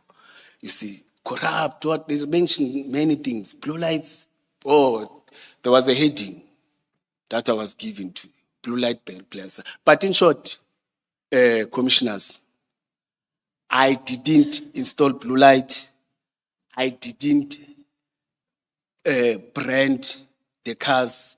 The cars, I didn't see them physically. They didn't come to the city of Ekurhuleni. Even Mr. Christian didn't see those vehicles. You see, it was social media, and there was a document with it's a typed document, but with a writing hand in terms of registration. And the article say Vusi Matlala's wife, Vusi what. By that time, I didn't know Vusi Matlala's wife and everything. See, but now I could have an understanding now. Then I stayed, but before, I'm jumping, but before I started to resume, I was called by IPT. It's the day after, you see. After what? I came back to work. Yes. We want to see you. Who are you? No, I'm from IPT. We must see you. Come to Johannesburg. The first time I went to Johannesburg, in their offices, you see, it's about this blue light thing that you gave permission, you see. Then I said, no, it's fine. I informed my boss that I'm not working, I'm going to IPT. They directed me, I drove with my private car, I parked and I went in. When I went in, it was 7 of them, you see. Sitting, it was Mr. 2 advocates, senior investigators, Out of that, there were 2 females and 5 males sitting like, you see. I said, oh. He said to me, I must talk to this thing of blue light. But now, said, yes, there's the allegations. First allegation, it was this one of blue lights. Second allegation, it was a dump kill body. Third allegation, it was me giving members instruction to work outside the city of Ekurhuleni. There was a fourth one. I said, no, it's fine. I can respond to those allegations. But this one of a dump body, I didn't know it. You see. But these ones I know. Since I worked since from 2005, we've been working outside the city of Ekurhuleni. I've got documentation to prove that.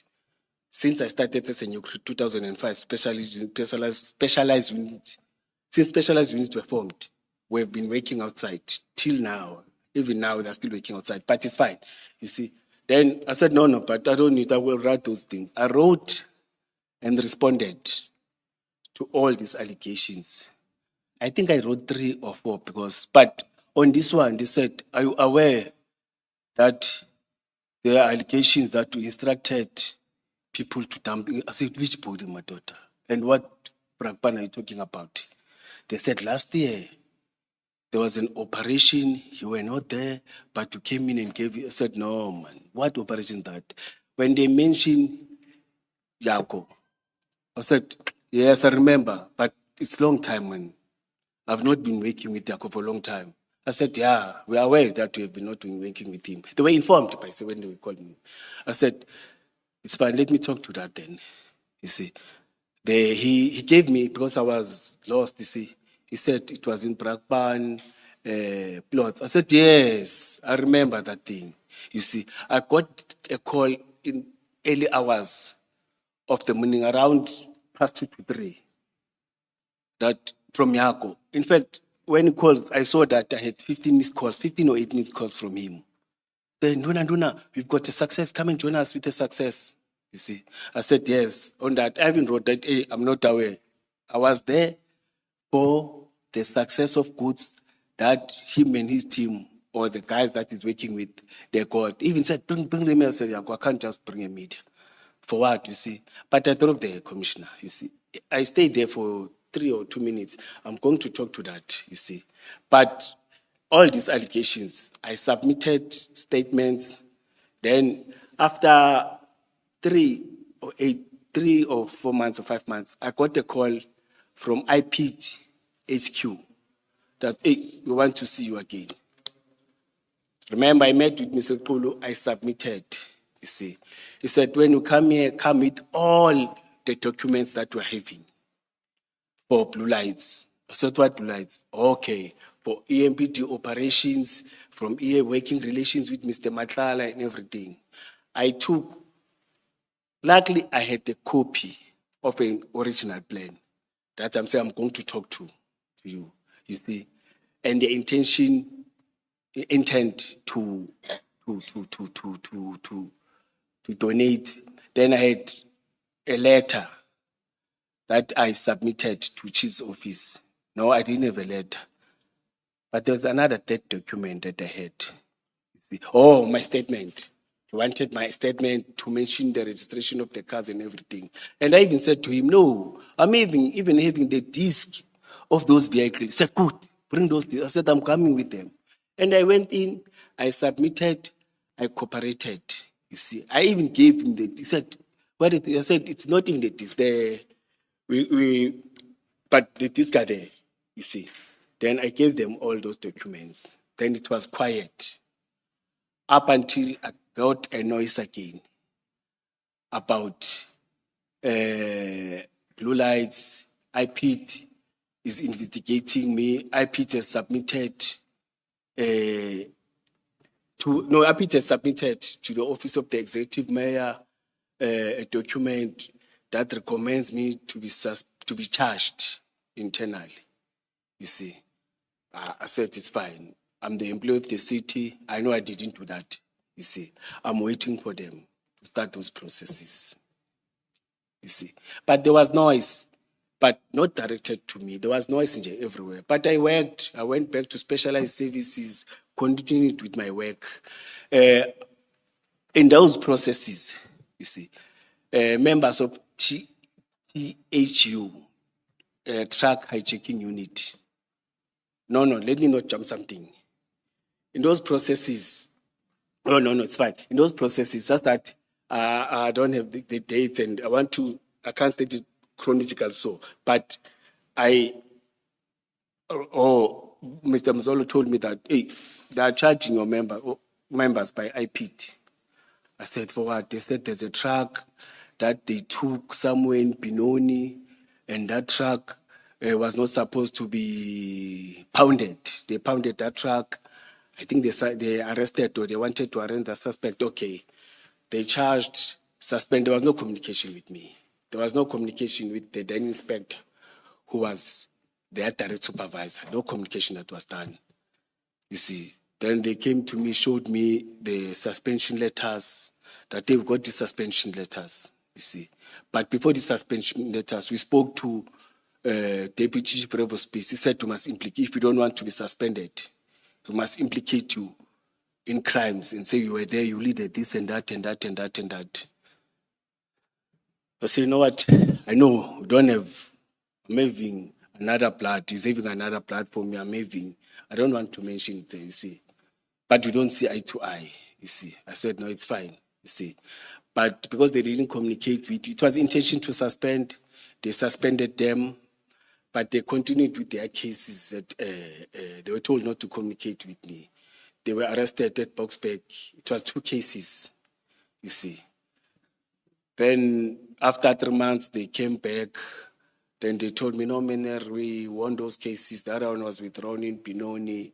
We won those cases, we are back, you see. But now they are charging us for, they said they're going, Mr. Revo's Peace attended the court every day there, sitting there. And he pushed that they don't get the bail, and that's what they related to me, you see. I said, no, but it's his choice, you see. But the case has been withdrawn, the other one, too, they're finalized. Then it was those stories then. But in that process, you see, there's a private company that is contracted.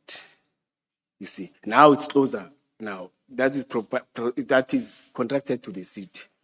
You see, and the city was starting to align now, not to align per se, to start institutional review. You see, that institutional review, COCTA recommended that the city cuts. Because they're duplicates, we're doing rhetoric. There are departments that are doing what other departments are doing, you see. Then to us, we're affected. They said there's a Lamontra that was led by Deputy Chief Provost Peace, which deals with college training academy, which deals with support system, logistic.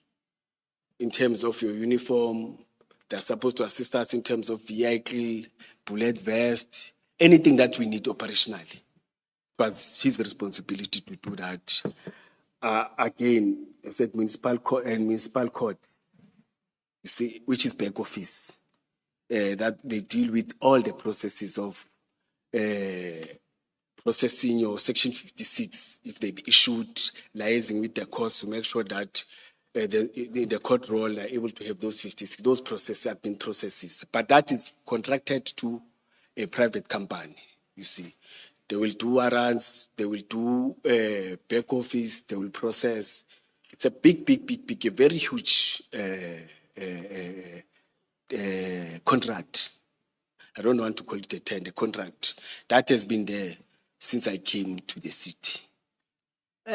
Commissioner Mkhwanazi, apologies for the interjection. I would like you to refer to your statement and just flip through and give an indication which part of your statement you are on now. Yes. If you could just look at that. Yes. I wanted to talk to, when I'm in that process, when I was supposed to get in the structure, Mr. Revo's Peace was no longer there. But he did know that he's no longer there. But on the other hand, he was his 60s. I think you see. Then I had to start, because the structure said all those responsibilities belongs to me now, you see. Then I had to check. When I checked, I wanted briefings, colleagues. How were you working? How are you working? Remember, we don't talk, me and Mr. Spies. You see, I'm supposed to get a briefing, you see. But this one is not going to get any briefing. And I must mention that when I took off as a deputy chief of police, I didn't get any debriefing. I didn't get any formal handover from Deputy Chief Goodman Mzolo. You see, I'm told that he wiped everything. I was very close to him. He wiped everything, told people that the person who's going to take over is going to sort himself out. But I approached him and said, Babu Mzolo, we are left with a few days and we are and we're talking, me and him, you see. But I didn't get anything, you see. Even the last day, he just looked at me and said, Mkhwanazi, I will see you. From that day, I decided to block him. I took him as my father, you see. But the same thing. But he was still in the institution, you see. And that time, there was a process of suspension. Work today is broken. We're all working in too many disconnected apps, and it's killing team productivity. But for the first time, there's a platform that fixes it by combining everything you need: projects, chat, and knowledge in one place. It's all powered by the world's most complete work, AI, so you can find answers from anywhere and get work done faster. Introducing ClickUp, the everything app for work. The private company that is contracted. The chief of police is aware the cars were given the cars by Deputy Chief of Police. He's managing them. You see, we're even giving petrol cars to drive. I said, no, guys. Did they go to Christine? Where's the letter of intention to? They said, no, nothing. I asked the superiors. Deputy Director Banda van Rooyen. She was the reporting director. I asked Deputy Director Blumov. They were deputy directors. I asked Director Johnny van der Merwe. They said, no, it's a private thing that they've done with Deputy Chief and the Chief of Police. I said, but I was suspended for this, the same process. You see, I called Mr. Steins. Mr. said, no, I know nothing about those cars. You see. Once again, apologies, Commissioner Mkhwanazi, and I do hate having to interrupt you and interject unnecessarily. But I must state for the record, I'm truly concerned for our time, right? And hence my invitation to you to have regard to your statement and indicate where in your statement we are in. And I want to make an assessment as to how much time you need for purposes of putting your version across. I have to indicate to the commissioners when the questioning should start. You recall that I indicated that we shall refrain from asking questions and we'll only try and confine ourselves to questions of clarity. Okay. And I think the commissioners have kept their part of the bargain in that regard, and I hope I have too. But we have to complete your free flow at some point. So perhaps if you look at your statement and I won't hold you strictly to what you say, but just give us an indication of where you are at so that we may know. Because if you check your time now, we are headed for 12 o'clock. Okay. And I wouldn't want you to place yourself under unnecessary pressure, particularly when you now want to deal with your annexures. So please bear that in mind as you put your version across, that at some point we have to bring it to a close and allow you to substantiate what you are saying with reference to your annexures, which we haven't done thus far. Oh, thank you. Yes, it's paragraph 7. I will push for 20 minutes. Go ahead, please indicate the paragraph. It's 17, 17.1, 17.2, 17.3, 17.4, 17.5 about the cars. But I will push that. I push for 20 minutes on a high level. Oh, all right. All right, then I also wanted us to. Let me discipline and refer to the not I just wanted talk, us yes. to discuss time. So if you say 20 minutes, that should take us to. Yeah, let's go on until 15:15. Yes. For certainty, you are not saying you intend to deal for the next 20 minutes with paragraph 17, right? Are you asking 20 minutes to wrap up your? To wrap up, yes. To wrap up what? The high level. Okay. The high level. I just wanted to make you. sure that I don't Yes, the high misunderstand. level. Thank you.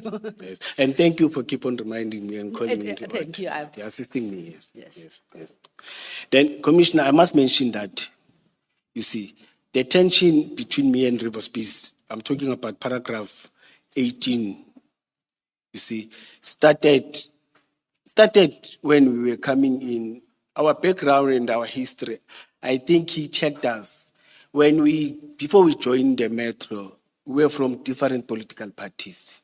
We were young, participating, and we're not apologetic for that. You see, against apartheid. You see, there was a time where the council had a memorandum of understanding with NPA for repatriation of the exiled, or again assisting the families in terms of tracking and tracing. Our city played a key role on that.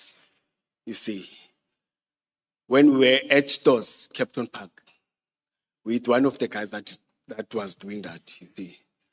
Well, that was part. We submitted 2 names from the city, Metro police officers. You see. And they had a passion, they liked that. They were working on that, you see. When they went there to him, to request for some resources, the chief of police signed a memorandum of understanding with the office of the CM and NPA. I was not part of that because I'm operational. But when I was there with Mr. Ndlovu, or Officer Inspector Ndlovu, who was part of that, Revo approached, or Deputy Commissioner Revo approached, we were talking, you see, approached him, say, you want resources for doing communist work, for doing terrorist work, you are pushing communist agenda. I said, what? You see, sir, doing that. You see, and one use state, they said, no. These are not your resources. The city has committed, the department has committed, and we are going to execute that. You see. Then I was very angry, I left. I'm told that when I left, they physically fought with that inspector. The history of that inspector, he's an MK, he was from MK, the one that came in and joined. He was very disciplined, and I know I worked with him operationally before he introduced me many of works, you see, records, everything's there, you see. But I'm told that they fought, you see. Then we were able to do our research, we discovered, I've got a document again, that is attached, you see. That talks to that. That says he was part of the operatives that were going around the township. We showed him. You see, we went back and showed this is Rebel's piece. We were going around Tembis at night, shooting at black people and what. You see. But that created between me and him because we were there to show him that as much as we are saying we are tourists, we are not clean. You see. Then it was very bad, you see. But regarding, I'm on paragraph 20, 21, 22. You see, I've mentioned that some of the members were arrested and what. But on the same thing, you see, he came in here and said, all my members started reporting a criminal case. I want to put it clearly that back of support staff deals with recruitment. Support staff deals with issuing uniform and everything. And there are members with criminal records that were recruited, that were appointed, that worked with the city. Some of them, they are having serious cases like rape, you see. And before you come in, you're supposed to do fingerprints. All of us. In fact, the city, every employee of the city, when it comes to do fingerprints and submit, you ask yourself, how did that happen?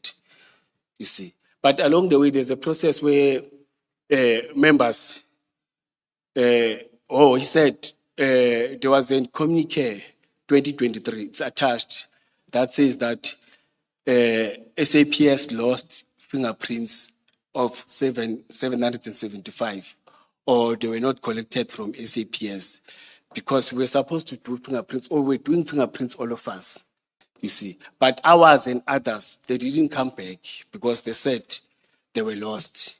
You see, there's a communique talks to that. Again, I had a meeting with PESCO meeting.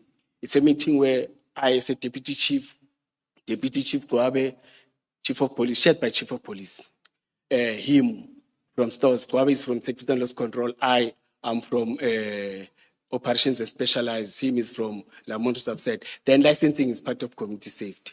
In that meeting, we talked about vetting. Oh, there is an issue. Usually our meeting, we're taking 10 minutes. And that 10 minutes, it was a report. Report, start, operations and specialized services is me. Immediately after I reported, when other people are saying, no. The chief said, I'm in a hurry. It happened for 3 consecutive times. But in that meeting, we spoke about the vetting. The chief raised it, that as we are appointed here, all of us, we need to do vetting. Mkhwanazi must do. I said, no. We are all appointed here. We are all working for a security agency. Let's all go into do vetting. Because I had an email that says that private company now is the only one that is going to do fingerprints digitally. We are no longer going to use SAPS. And in that meeting I raised, why must we pay a private company? Whereas we can go to SAPS. SAPS is free to do these things. He said, no, SAPS, we are paying. And I said, no, but we can go and negotiate. But I didn't win that battle. Then in that meeting, stopped like that. Then in terms of the vetting, we agreed that we are going to do vetting. And I've said, I don't want to take, vetting is different from fingerprints. Vetting, you disclose yourself, you become naked, you give every detail. If you're having a girlfriend, you must declare there. If you are having this, what you're doing, you must declare. You must give your kids' phone numbers, contacts. In fact, you vetting is about everything that you're doing. You become clean, not even become clean, but you must tell everything. And it is only done by state security. Then in that thing, I raised that state security is supposed to do it, you see. And I will only submit it to state security. I said, Chief, no, I will coordinate it. I said, Chief, it's fine. Let state security come here so that we give. I won't give any junior, because I was aware now that there's this clique against this individual, you see. There was tension. We were not working together, but it's fine. We agreed. In the morning, I got an email that says, Chuchu, Jay, you must submit, I've attached it. You must submit your things to my office. I said, no, Chief, that's not an agreement of our engagement yesterday. Yesterday we said state security. You see, in that WhatsApp, I'm not going to comply with this. I've said it. He said sure. I didn't talk a lot. He said sure. Then Let me try to understand you. So you don't object to vetting as such. What you are objecting to is you submitting your documents to a junior person in the chief's office. It's 2 things. It's to do fingerprints with the private service provider that is close to somebody. Why I'm saying that time I was aware that all those are close to them, or there are people that are close to them that are having criminal records, but in the list that is submitted, they don't appear. You see, the only sinner that is appearing is me, that I didn't do. You see, and there was no communique to me.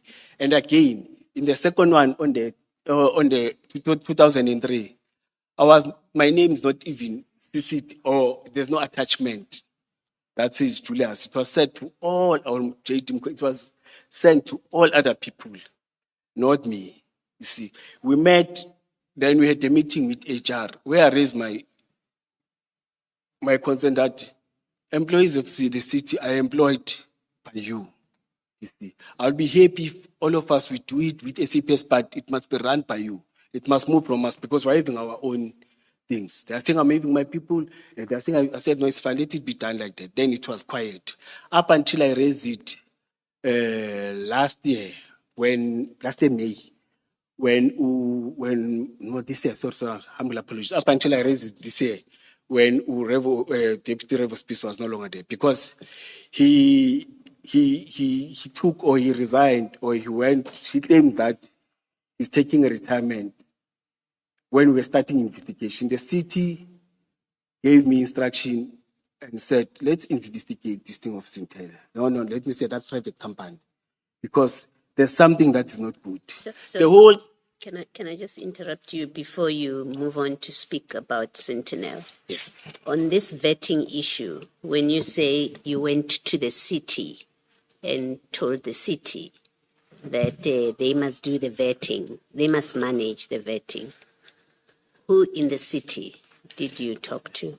No, it's fingerprints. Even that, Yes. who in the city? It was a meeting. Okay, it was a meeting between EMPD and HR.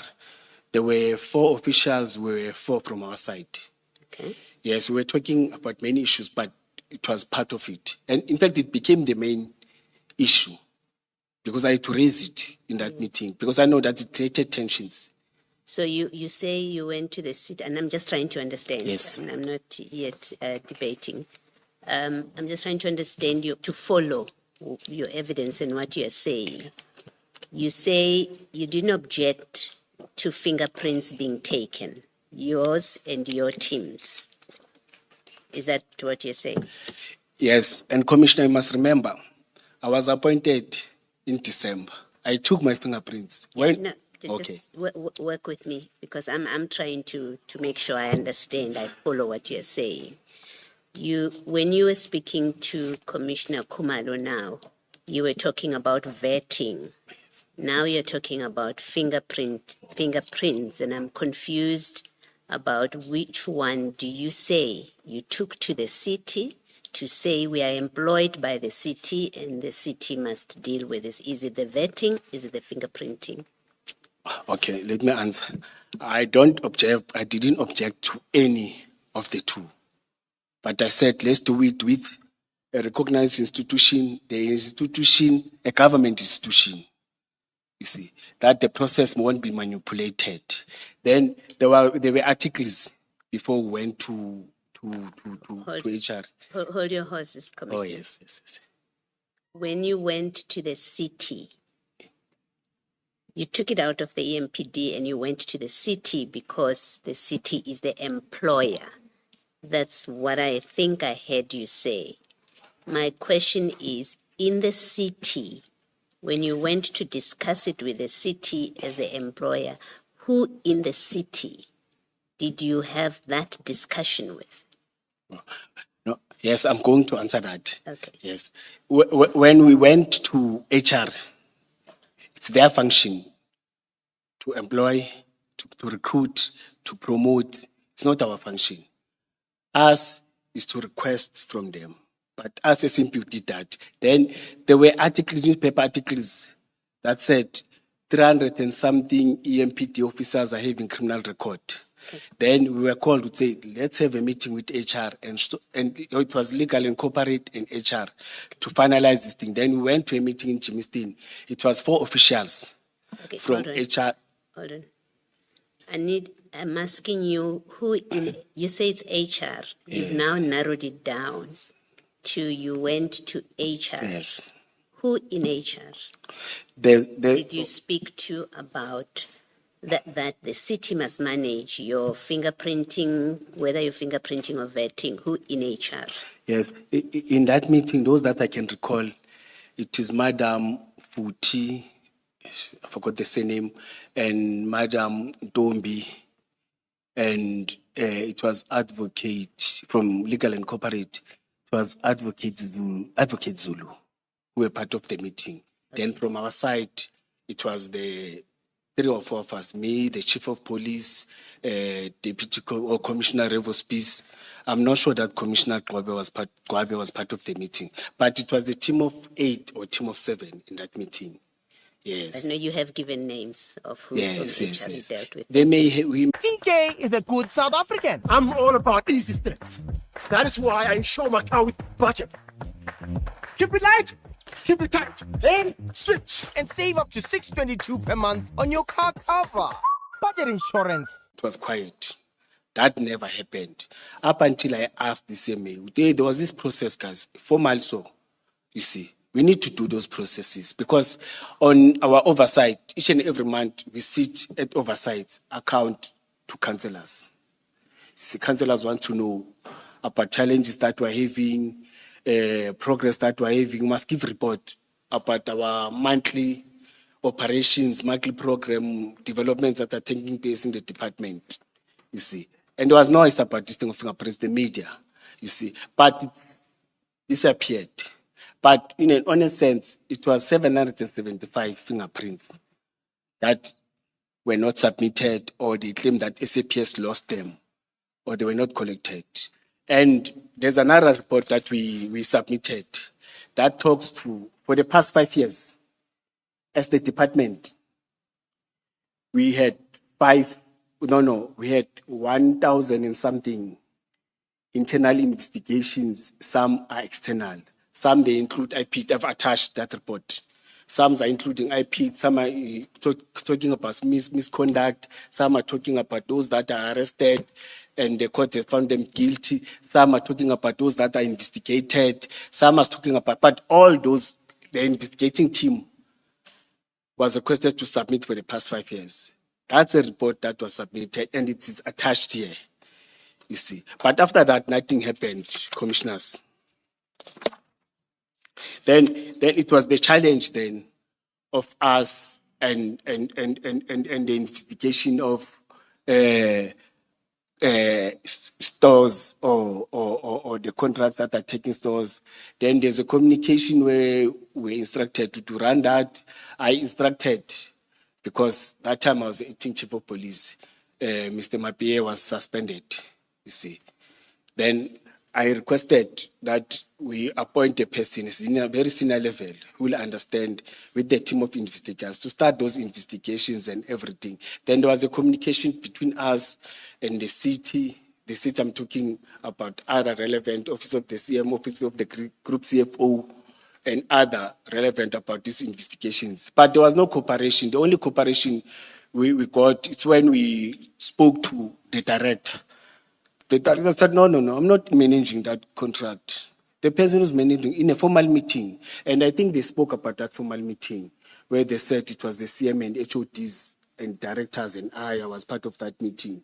You see, everyone was scribing, taking, you see. It was part of that, you see, that we must start investigation. Or it's a different meeting. In that one, there was Mr. Mapie. It was before he was suspended. It was about the conflict and the tension that we had.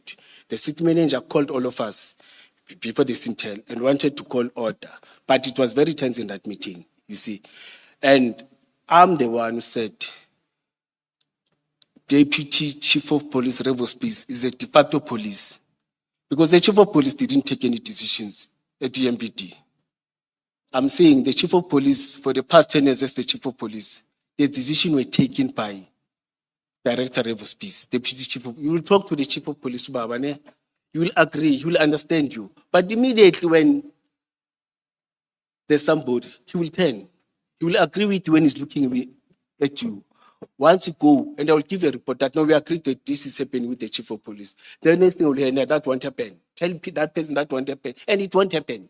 It will be like that. Where it's progressive, it's taking the institution forward, it is asserting in terms of the change management and other things that must happen, you see, and bringing a positive attitude in terms of supporting members. Because I must mention this, that for the past 5 years, if not 10 years, we don't have bullet vests. We don't have, it's only EMPD that doesn't have uniform.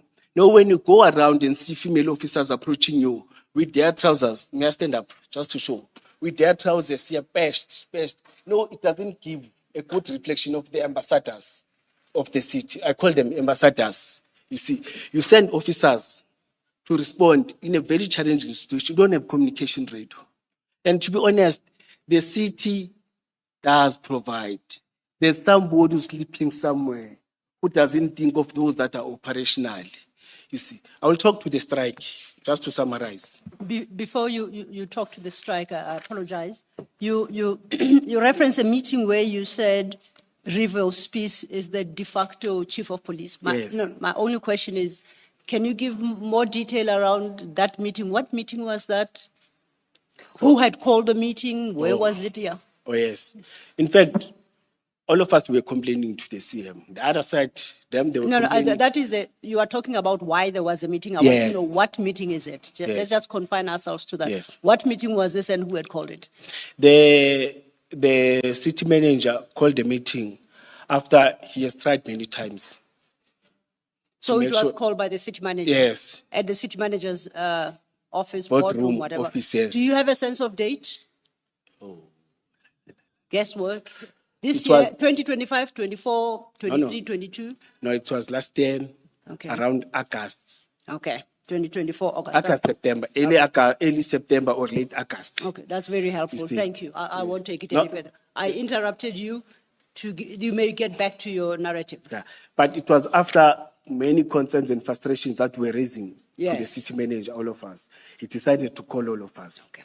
Call order to all of us. Today was very specific to all of us that the department is going down on drain. Yes. Instead of you, all of you, including I, you see, instead of you focusing in terms of development, in terms of providing community safety in the city, we are fighting for smaller. I don't even understand what are you fighting for, you see.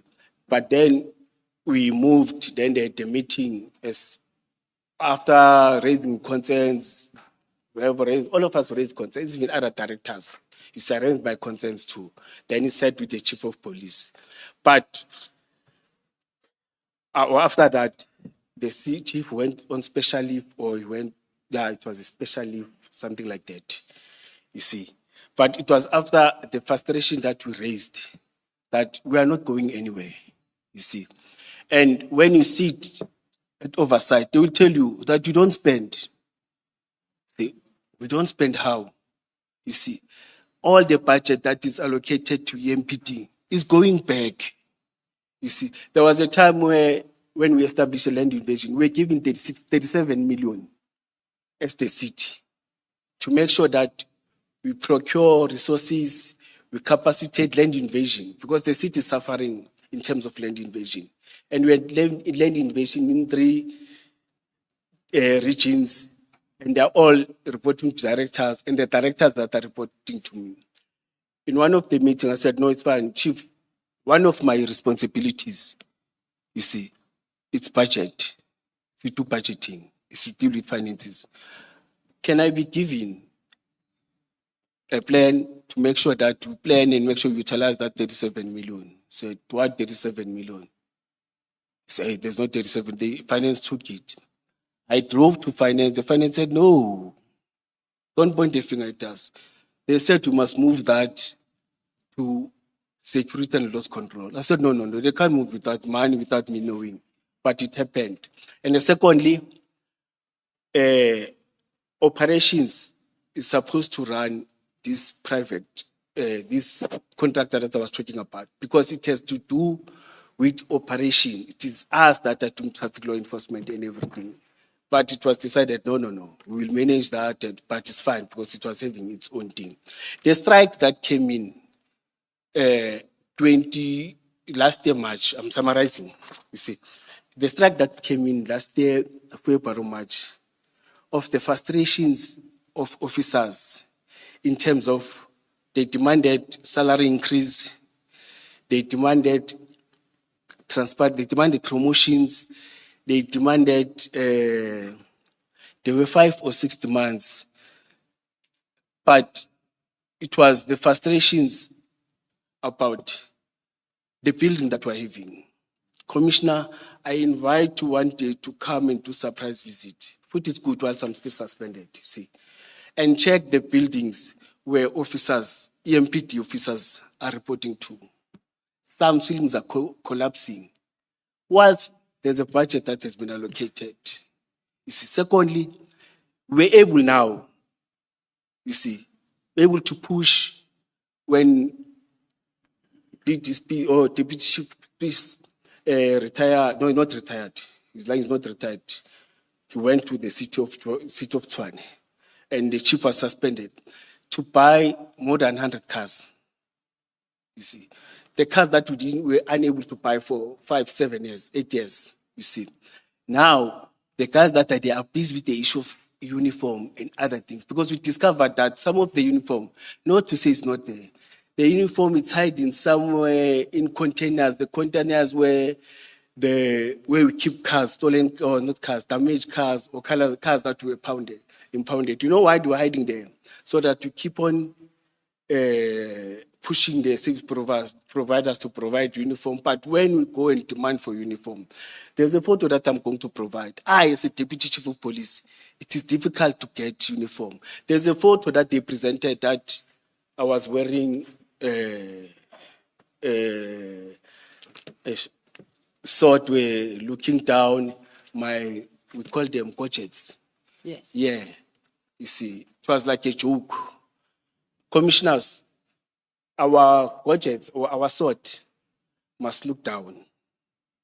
Then that means everything must follow the same code. But our gadgets, it's an opposite, you see. And when you wait, like, it's not nice. I've provided photos. We'll see in terms of these photos. It leaves something like, it's not supposed to follow your collar. It must be nice. When you look at the SAPS uniform, you may feel jealous. But ours, it's not like that, you see. We raised it in the meeting. In that meeting. Sorry, Commissioner. You have the ones that run down like this, and then you have others, or I don't know the difference between Georges and all that, but I'm just referring to what has what do you call them? The sword. Eclipse. No, I'm referring to what's the on. sword. There's a sword, and then what else? Oh, it's a sword and two castles. And two? Castles. Yes. Two round castles for... Those you have them on the shoulder, and you have some running here. Yes. Now, which ones are you talking about? Those that run down here? Yes, and they must align. If this one is looking down, all of them must... I'm asking you this because I seem to recall that the evidence was that one of the two, that is either the one on the shoulder or this one, that one of the two, you had it correctly positioned. Yes. But that it was the other one that was wrongly positioned. Yes. That's my understanding of the evidence. You are correct, Commissioner. Yes. It's the one on the shoulder. Yes. I see you now focusing on the one because you've been indicating. I see you focusing on the one that sort of runs down like this. Do you want to focus on the one on the shoulder? Yes, no. Because according to your colleagues, the problem is with the one on the shoulder. Yes. You are correct, Commissioner. Yes. I'm saying the one at the collar and the shoulder, they must align. You see, you can't wear this one looking up and this one looking downwards. Then when you wear this one looking downwards, it leaves the gap, you see. Yeah. But for all other ranks, directors, deputy directors, downwards is fine. But for us as commissioner, they didn't do it correctly. And we're issuing it, you see. But there's a photo I will show you.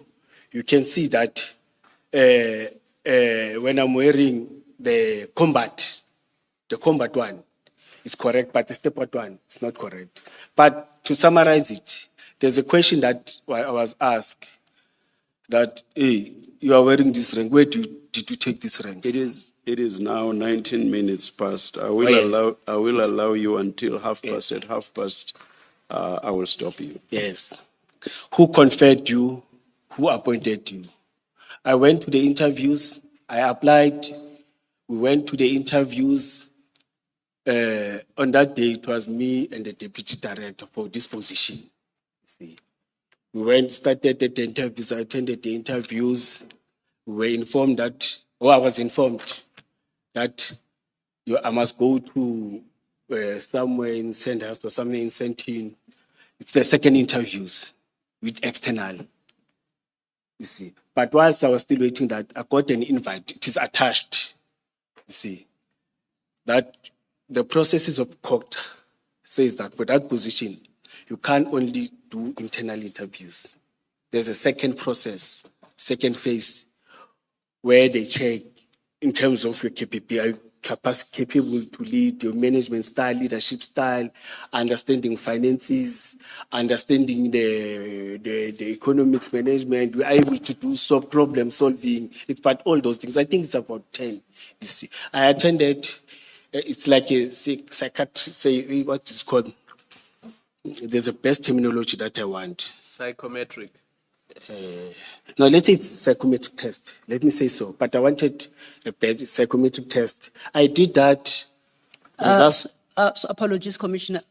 Were you thinking of competency assessment? Yeah, let's say competence assessment. Okay. Yes. But the same test is part of it. You see. Then I attended it. They told me that no, we are going to send the results to your employer, but we're also going to forward them to you.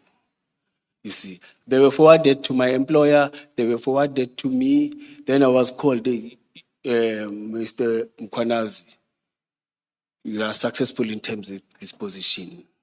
You may come, it was November, because I was supposed to start. I started on the 1st. I went to HR, asked different commissioners with other metros. In Johannesburg, they've got their own HR. The chief of police is having powers of all HR. He can hire and fire. He can do all these things. Ours, we can't do that. Ours, in terms of HR, there's the department of HR, human resource, that deals with those things, promotion, labor, and other things. In terms of...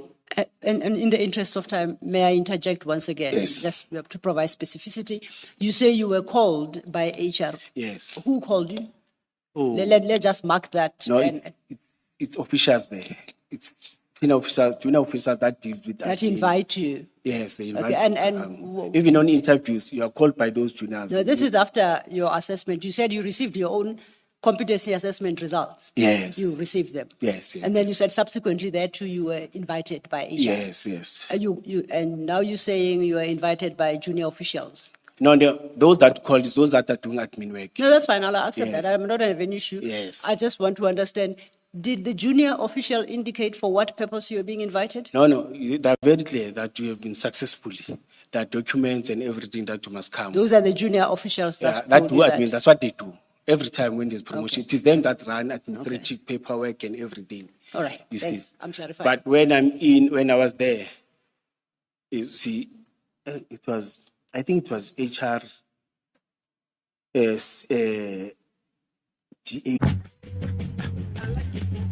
With ABSA and Checkers, your real cash rewards just got bigger. Simply pay with your ABSA card and get up to 30% real cash back on every single shop. And watch your rewards grow. Plus, get real cash rewards on deliveries in 60 minutes with Checkers 6060. ABSA Rewards, now bigger. Exclusive to Checkers.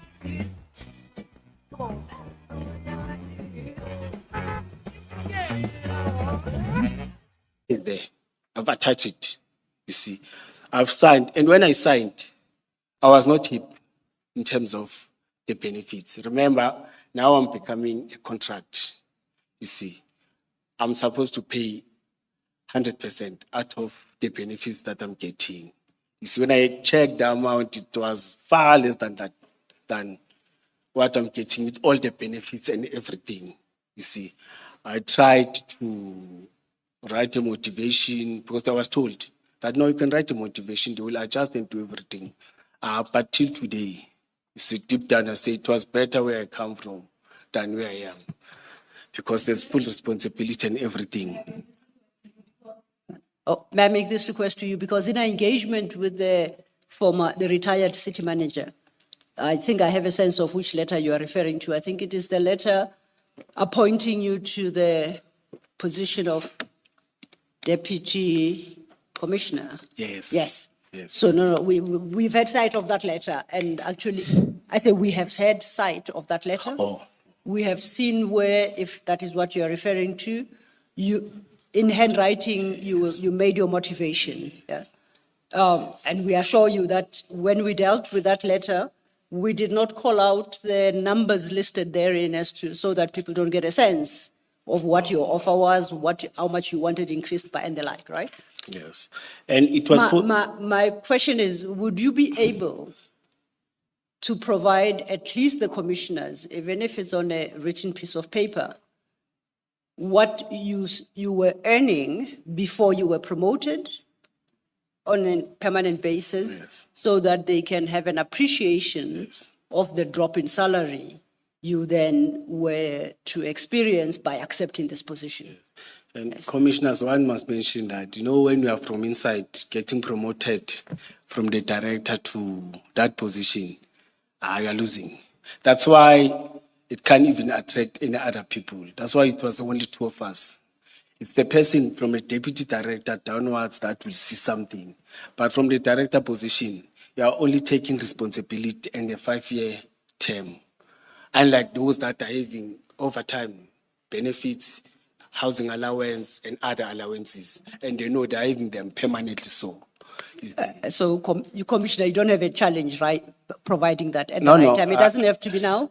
And then we can always verify the number that you provide with HR at City of Ekurhuleni. And really, it's for the benefit of the commissioners to have an appreciation of whether or not your motivation for an increased salary when you were promoted was justifiable. That's all, right? And I also, but if I may, I'm looking at the time, and I remember the chair said that he's stopping you at 12:30, and I'm trying to save you and I your time. Yes. So we've covered this issue, I think, of your salary adjustment and the motivation thereof. Please proceed to the next point, because 12:30 is breathing down our necks now. Yes. I wanted to touch that. I even submitted the other one formally. I will try to ask and check, which I've done. Yeah, there I didn't do any calculations correct. But in that one formally, I did calculate it. It stressed me. But let me confirm to you that I was conferred by the chief of police. Do you have a date? Do you have a date, probably? Conferred in terms of the ranks. Yeah, date. Do you have a date on where that happened? The process of conferment, and if that is in a ceremony, official ceremony, if you could just talk about that process of conferment, it would assist greatly. Yes, I think it was around January, because December we were very busy. You see, it was festive season. What? So that would I be can't give January you correct date, you see. 2024. Yes, let me go and check the correct date, you see. Okay. But I was conferred by him after our PESCO meeting. I've said the PESCO is the four of us that sits, you see.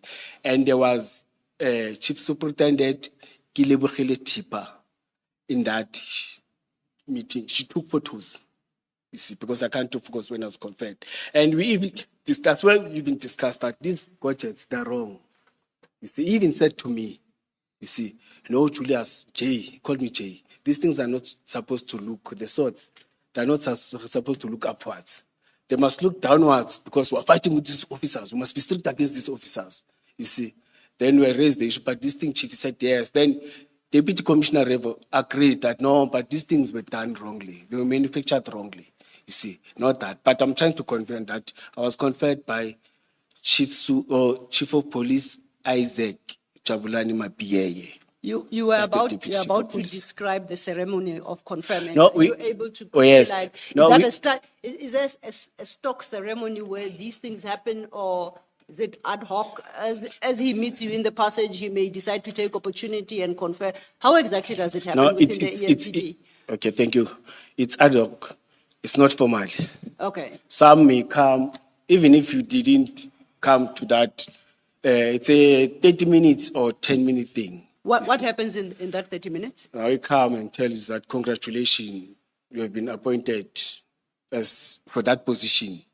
You see, please work and make sure that you conduct yourself good and what. But even those that don't come, there's nothing formal. It's not a must. Okay. You see, but we people like it because there's media, there's newspapers. But to mine, there was no media. There was only. But usually, even if it's not there, that time Kilebogile Tipa, as the media officer, she sent these things to media. You see, she took me photos, but there was nothing that was sent. So does she get to share the photos with I'll call it the celebrant of the day? So she takes photos, Colonel Tipa. Yes. And you say she sends it to the media. Yes. I assume some will go to Ekurhuleni archives, EMPD's archives. Yes. Does he share some with you? No, mine was not done. Okay. So when you say it's that haphazard and informal, at least yours was, didn't you feel shortchanged? It's quite an honor to be promoted, I would like to believe. How many levels were you left with to the top of the EMPD structure? It's one, okay. Just one. I mean, I would have insisted on a more formal engagement and conferment, because beyond that point, you become chief of police. And that's got to be a business. That has to be a serious business on any day. So didn't you feel shortchanged that...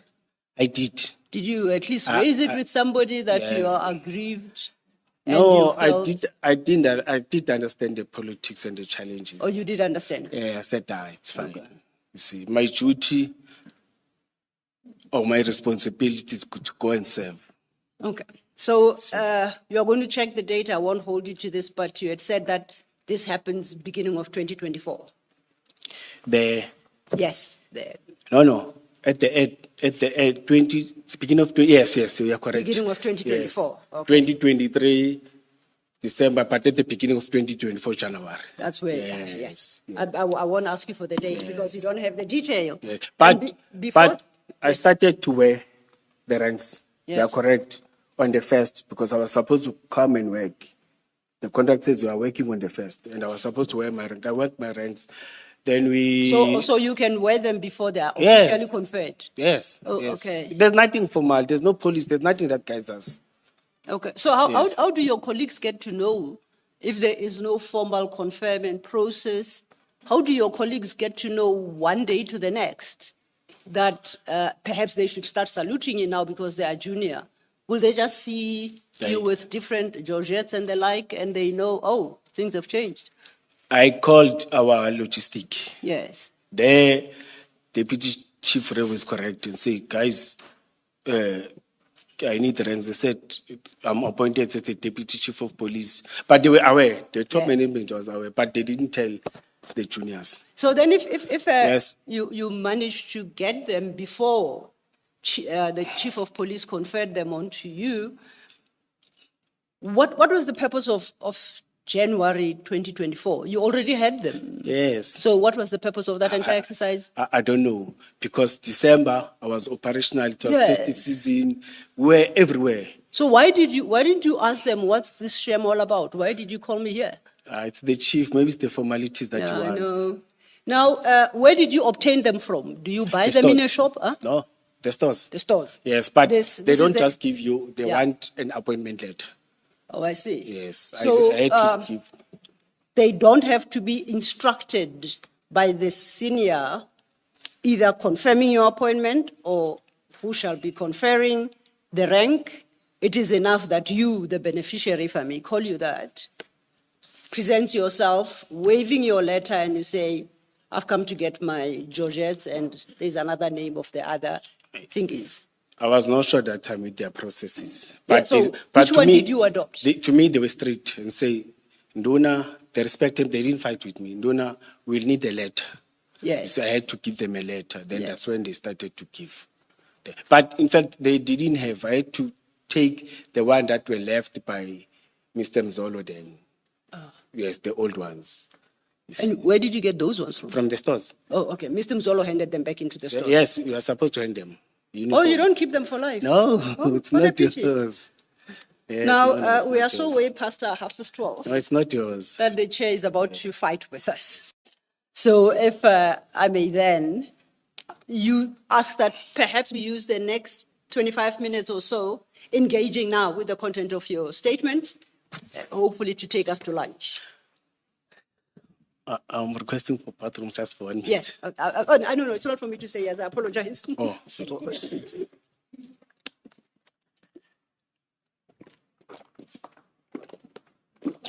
Oh, you can't last until 1 o'clock. All right, let's adjourn. We'll wait. When you see you walk in, we'll come down. It's 1 minute on the past. Thank you, Commissioner.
Well, phones on silent. Thank you so much.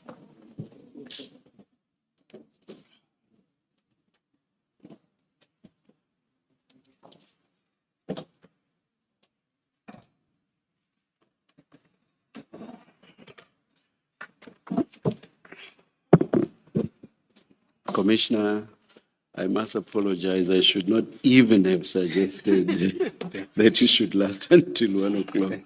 But I cannot resist saying this. My colleague, Commissioner Kumalo, is the one to blame because he kept encouraging you to drink lots of water. Thank you, Chair. Commissioner Mkhwanazi, when just before the little comfort break, we had agreed that we are now dealing with the issues in the manner suggested by the chair, which meant that our free time to 12:30 had ended. So I want us to start, at least, I'm looking for a topic that we can possibly cover either as much of before the break, or we can find a logical point to cut, right? And for this purpose, I want us to go to your paragraph 6 at page 4. And this is the issue of Mr. Van Wyk starting at 5 and the memoranda of understanding at paragraph 6. Do you see where I am? At paragraph 5, you talk about approaching Mr. Van Wyk for assistance of students. Do you see? Yes. Paragraph 6, you introduce the concept of the MOUs. Yes. Right? So you have next to you a box of files. And if you look at the spines of those files, you'll realize that they each bear a name. So you'll have Mapieye, you'll have Spies, you'll have Niza, and you'll have Tepa. These are the EMPD witnesses that have testified. So I would like you to pull out of that box the files for Mapieye.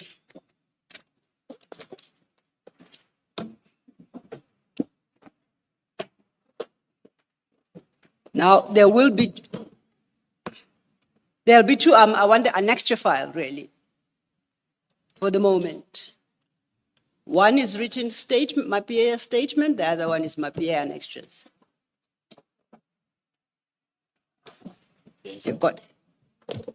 So as soon then as we have located our Mapieye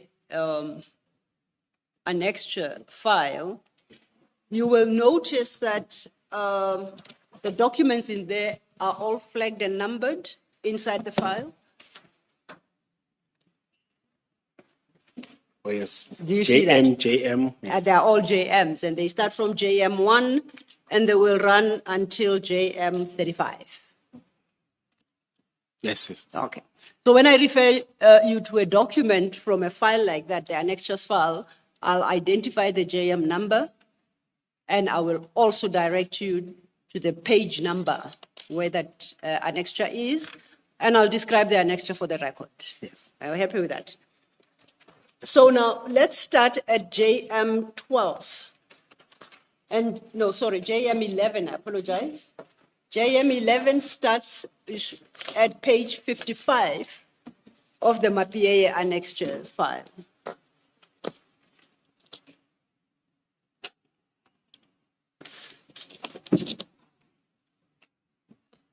Oh, yes. Now, if you go a few pages forward to page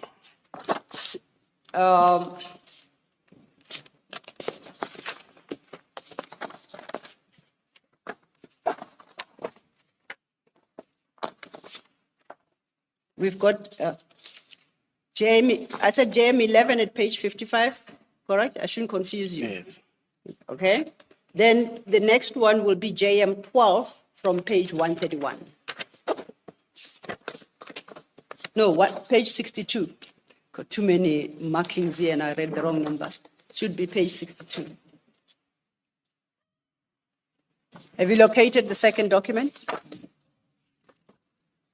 6.2. It immediately follows JM11. Yes. Okay. Yes. Now, for the record, please confirm that JM11 at page 55 is titled as follows: Agreement entered into between the Ekurhuleni Metropolitan Police Department, duly represented by, it makes provision for a name, but currently that is unfilled, and Medicare Emergency Medical Services / Anubis Protection Services, and in brackets immediately below that, duly represented by Mike van Wyk. Yes. That then is followed by the following words in tramlines: Memorandum of Agreement. Do you confirm that? Yes. Now, let's go to page 62, which is JM12. And insofar as headings are concerned, it's more or less the same, except instead of Medicare as the other contracting party, it cites CAT VIP protection, in brackets, duly represented by Vusimus Matala. Yes. Okay. So now, when we look at your paragraph 6, you reference the MOU. You say, and I read, please follow as I read your paragraph 6 and ensure that I'm not misstating what you say. As for the MOU, proper communications were done, and there were processes and procedures which were followed between Medicare and Mike van Wyk with email address. You give the email address, myself, and the Office of Chief of Police. Proof of communication date, and an affidavit from Chief's PA Lizel Sinovia Tyers, where she confirmed that on the 24th of October, she received an email from Superintendent Fortain and submitted to Chief Mapieye. Then you intend to annex their email. Is my reading correct? Yes, yes, yes. Okay. Because your file is still being finalized, can you please have regard to JM11 and confirm whether or not that is the MOU you reference at paragraph 6? And that is the one between Ekurhuleni and Medicare 24. Is that the same document? Page 55, ne? 55. Yes. Yes, yes. Is that the same document? Yes. I looked through your statement and I couldn't find the second memorandum, which Mr. Mapieye tendered as Annexer JM12. And this is the memorandum between Ekurhuleni Metropolitan Police Department and CAT VIP Protection. I don't see you reference that particular one in your statement, do you? You are correct. Okay, now why did you, was that oversight on your part, or you omitted it because you have no knowledge of that particular memorandum? You only have knowledge of the Medicare 24 memorandum. Okay. Commissioners, to answer you, remember when I was suspended, I had to submit all the documents in my laptop of everything that I was having to Mr. Revospice, the logistic. They took everything and the documents that I was having. I submitted all, even the operational plan, that I was talking about. Submitted. Sorry. Timeline, are we talking what, February 2023 or 24? 23, 24. And I asked because you said you submitted to Mr. Revospice and he has since retired. Yes. No. This is 2023. That's why I think I was it was important to highlight the year. Okay. Yes. I submitted everything. I didn't have any documents with me. Yes. The laptop and everything was with him. And all the documents that has to do with all these things. That's why I submitted, yes. The one that I was able to photocopy is the one that I'm having now. What does submitted mean? Or when you are suspended, you are required to leave your firearm, your tools of trade, computer, laptop, all those things. Okay, so the document, but it demanded, even before the suspension, it demanded all the document. Then Mr. Mzolo instructed me, go and submit them to him, give all the documents that he sent. But other documents were already managed by Superintendent Fortain, like this one, you see. That's why they were able to get them through Fortain and submitting it to the office of the Chief of Police. But on my side, I was having nothing, but documents were already there. So please help me work through this. You are a normal employee in the city, doing whatever job, and perhaps a job you've been in for about 10 years. Yes. One day, for some good or wrong, bad reason, you are suspended. Are you required, I can understand handing in your firearm, perhaps your work computer, these are all tools provided by your employer. I can wrap my mind around submitting those. Why would you have to submit all your documents? Do you clear your entire office, go to Commissioner's Peace and say, here are all my files, 204 of them, and every paper I've ever written, because I'm on suspension? Is that how it works? Ms. Silo, please don't forget your question. I don't think your earlier question was answered, and I would love to get an answer. I'm saying I don't think you answered Ms. Silo's earlier question. So I would like to get an answer to that. It was a simple question as to why you do not reference the CAT VIP memorandum. Oh, thank you, Commissioner. I referenced those that I'm having and those that I remembered. That's why I was able to write. You see, and I even mentioned at the surely bottom you do deal with issues relating to CAT VIP in your testimony and also in your statement. Yes, correct. So what was so difficult? Simply saying there was also an agreement or memorandum that related to CAT VIP. I think that's the essence of the question.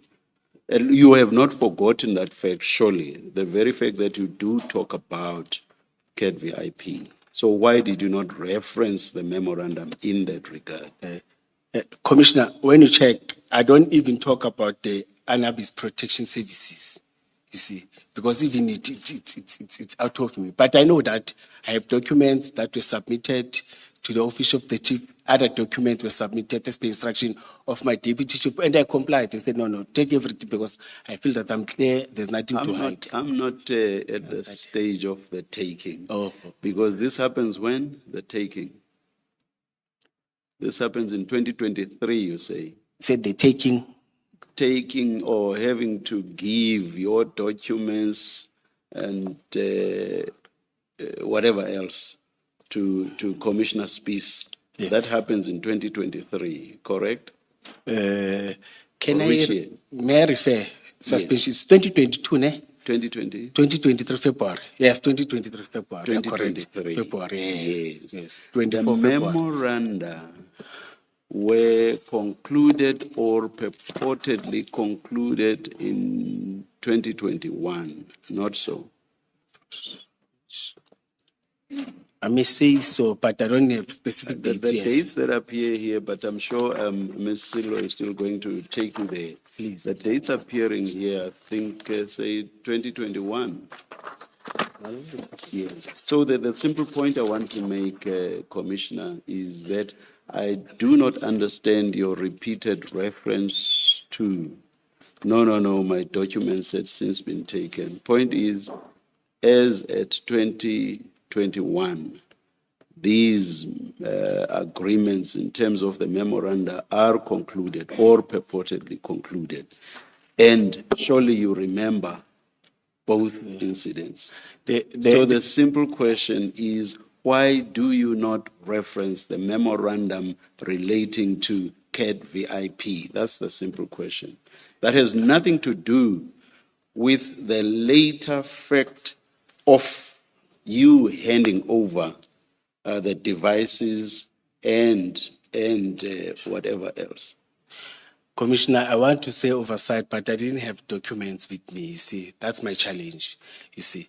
But I forwarded all the information that I'm having. Yeah, what I'm saying is, it's difficult for me to understand that you had forgotten because you do touch on matters that relate to CAT VIP. So you had not forgotten about the involvement of CAT VIP in the metro. You had not forgotten about that. You go into some detail in your testimony, the state of the city address, the role that CAT VIP was to play and actually played in the protection or the security provided at the state of the city address. So you remember. So it's on that basis that I say I find it difficult to understand that you would forget that there was a memorandum that concerned CAT VIP. Do you want to comment on that? No, I won't forget.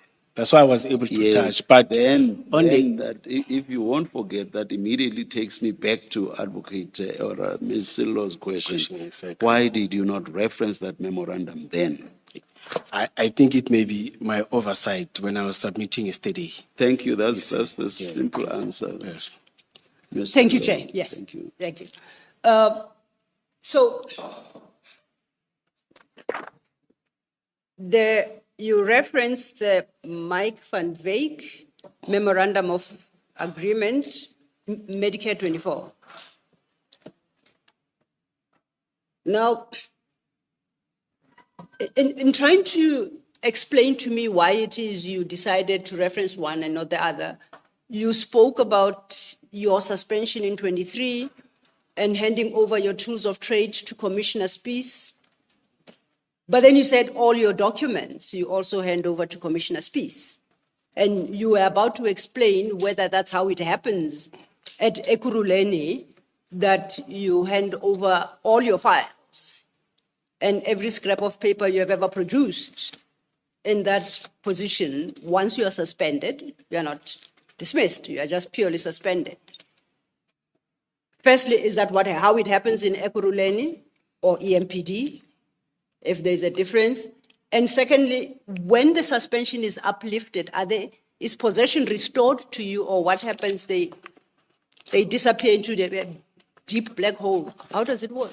Oh, Commissioner, remember I told you that immediately when you get the letter, you are told that intention first, not suspension. You are told that you must automatically leave the building. Yes. Don't be anywhere next to the building. Yes.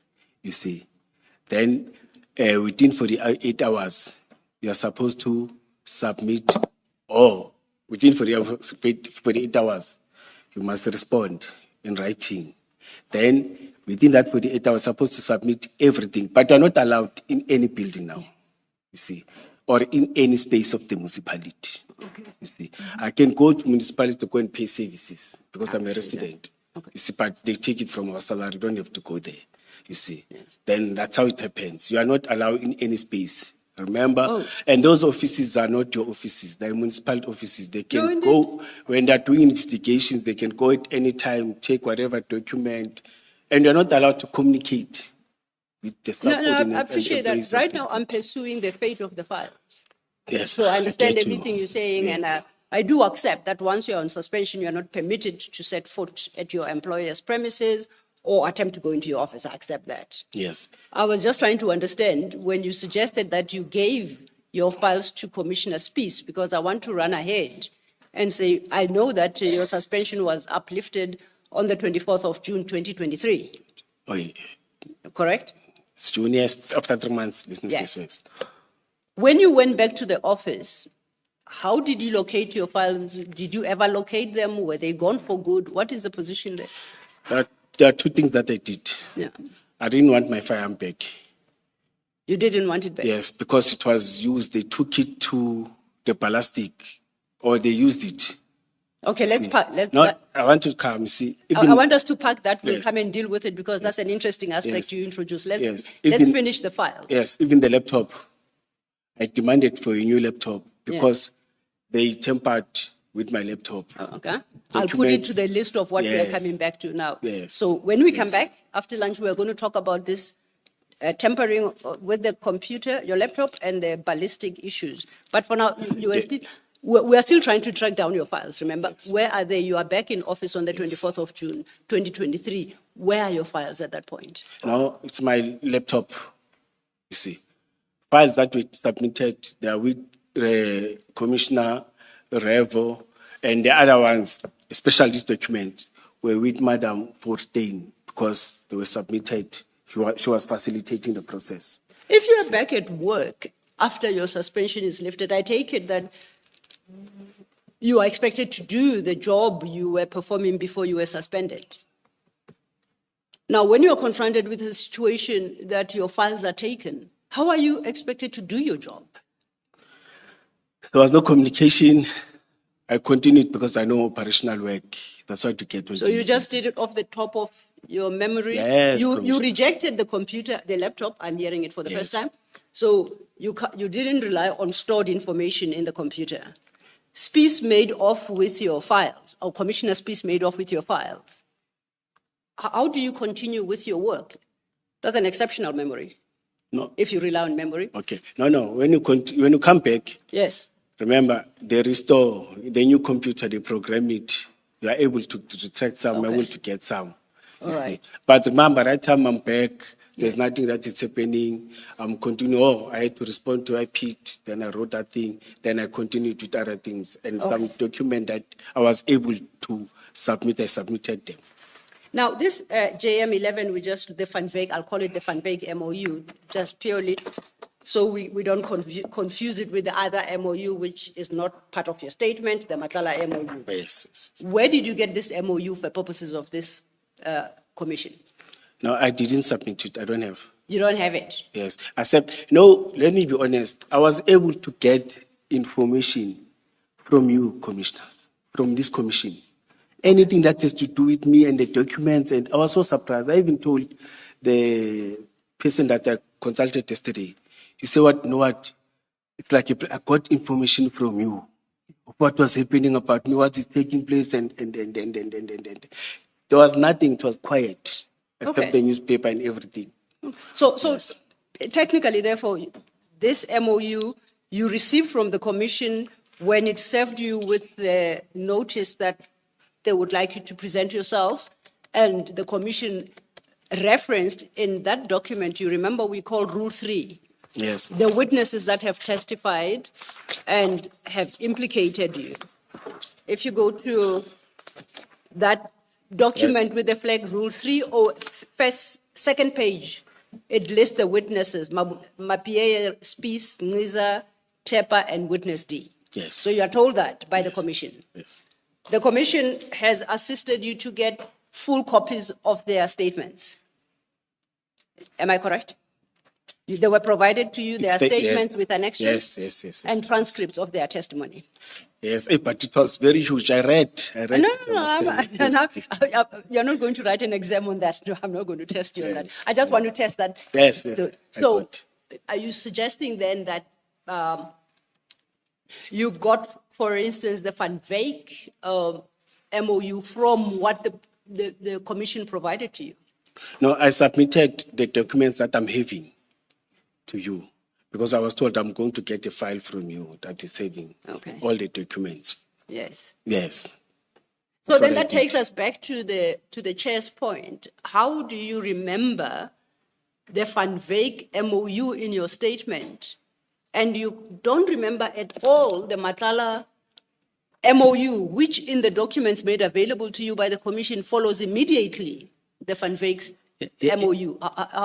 Please help me understand. Yes, Commissioner. That's why I've said maybe it's my oversight, but I spoke to those that I'm having. There's a letter that I'm having that spoke. I didn't get it from you. That Lizelle wrote. I'm having the Jamin 514 communication of the 21st October. I'm having those. I spoke to those that I'm having.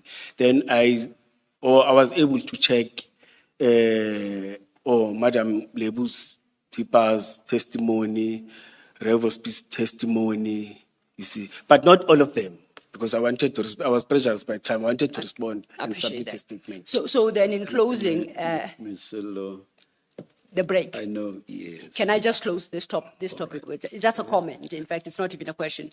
So based on this engagement we've had, would you agree with me that our recommendation to the commissioners is that they should not form a conclusion that you deliberately omitted the Matala MOU? No. It just fell through the cracks. Matala and the name Anibas Protection Services. No.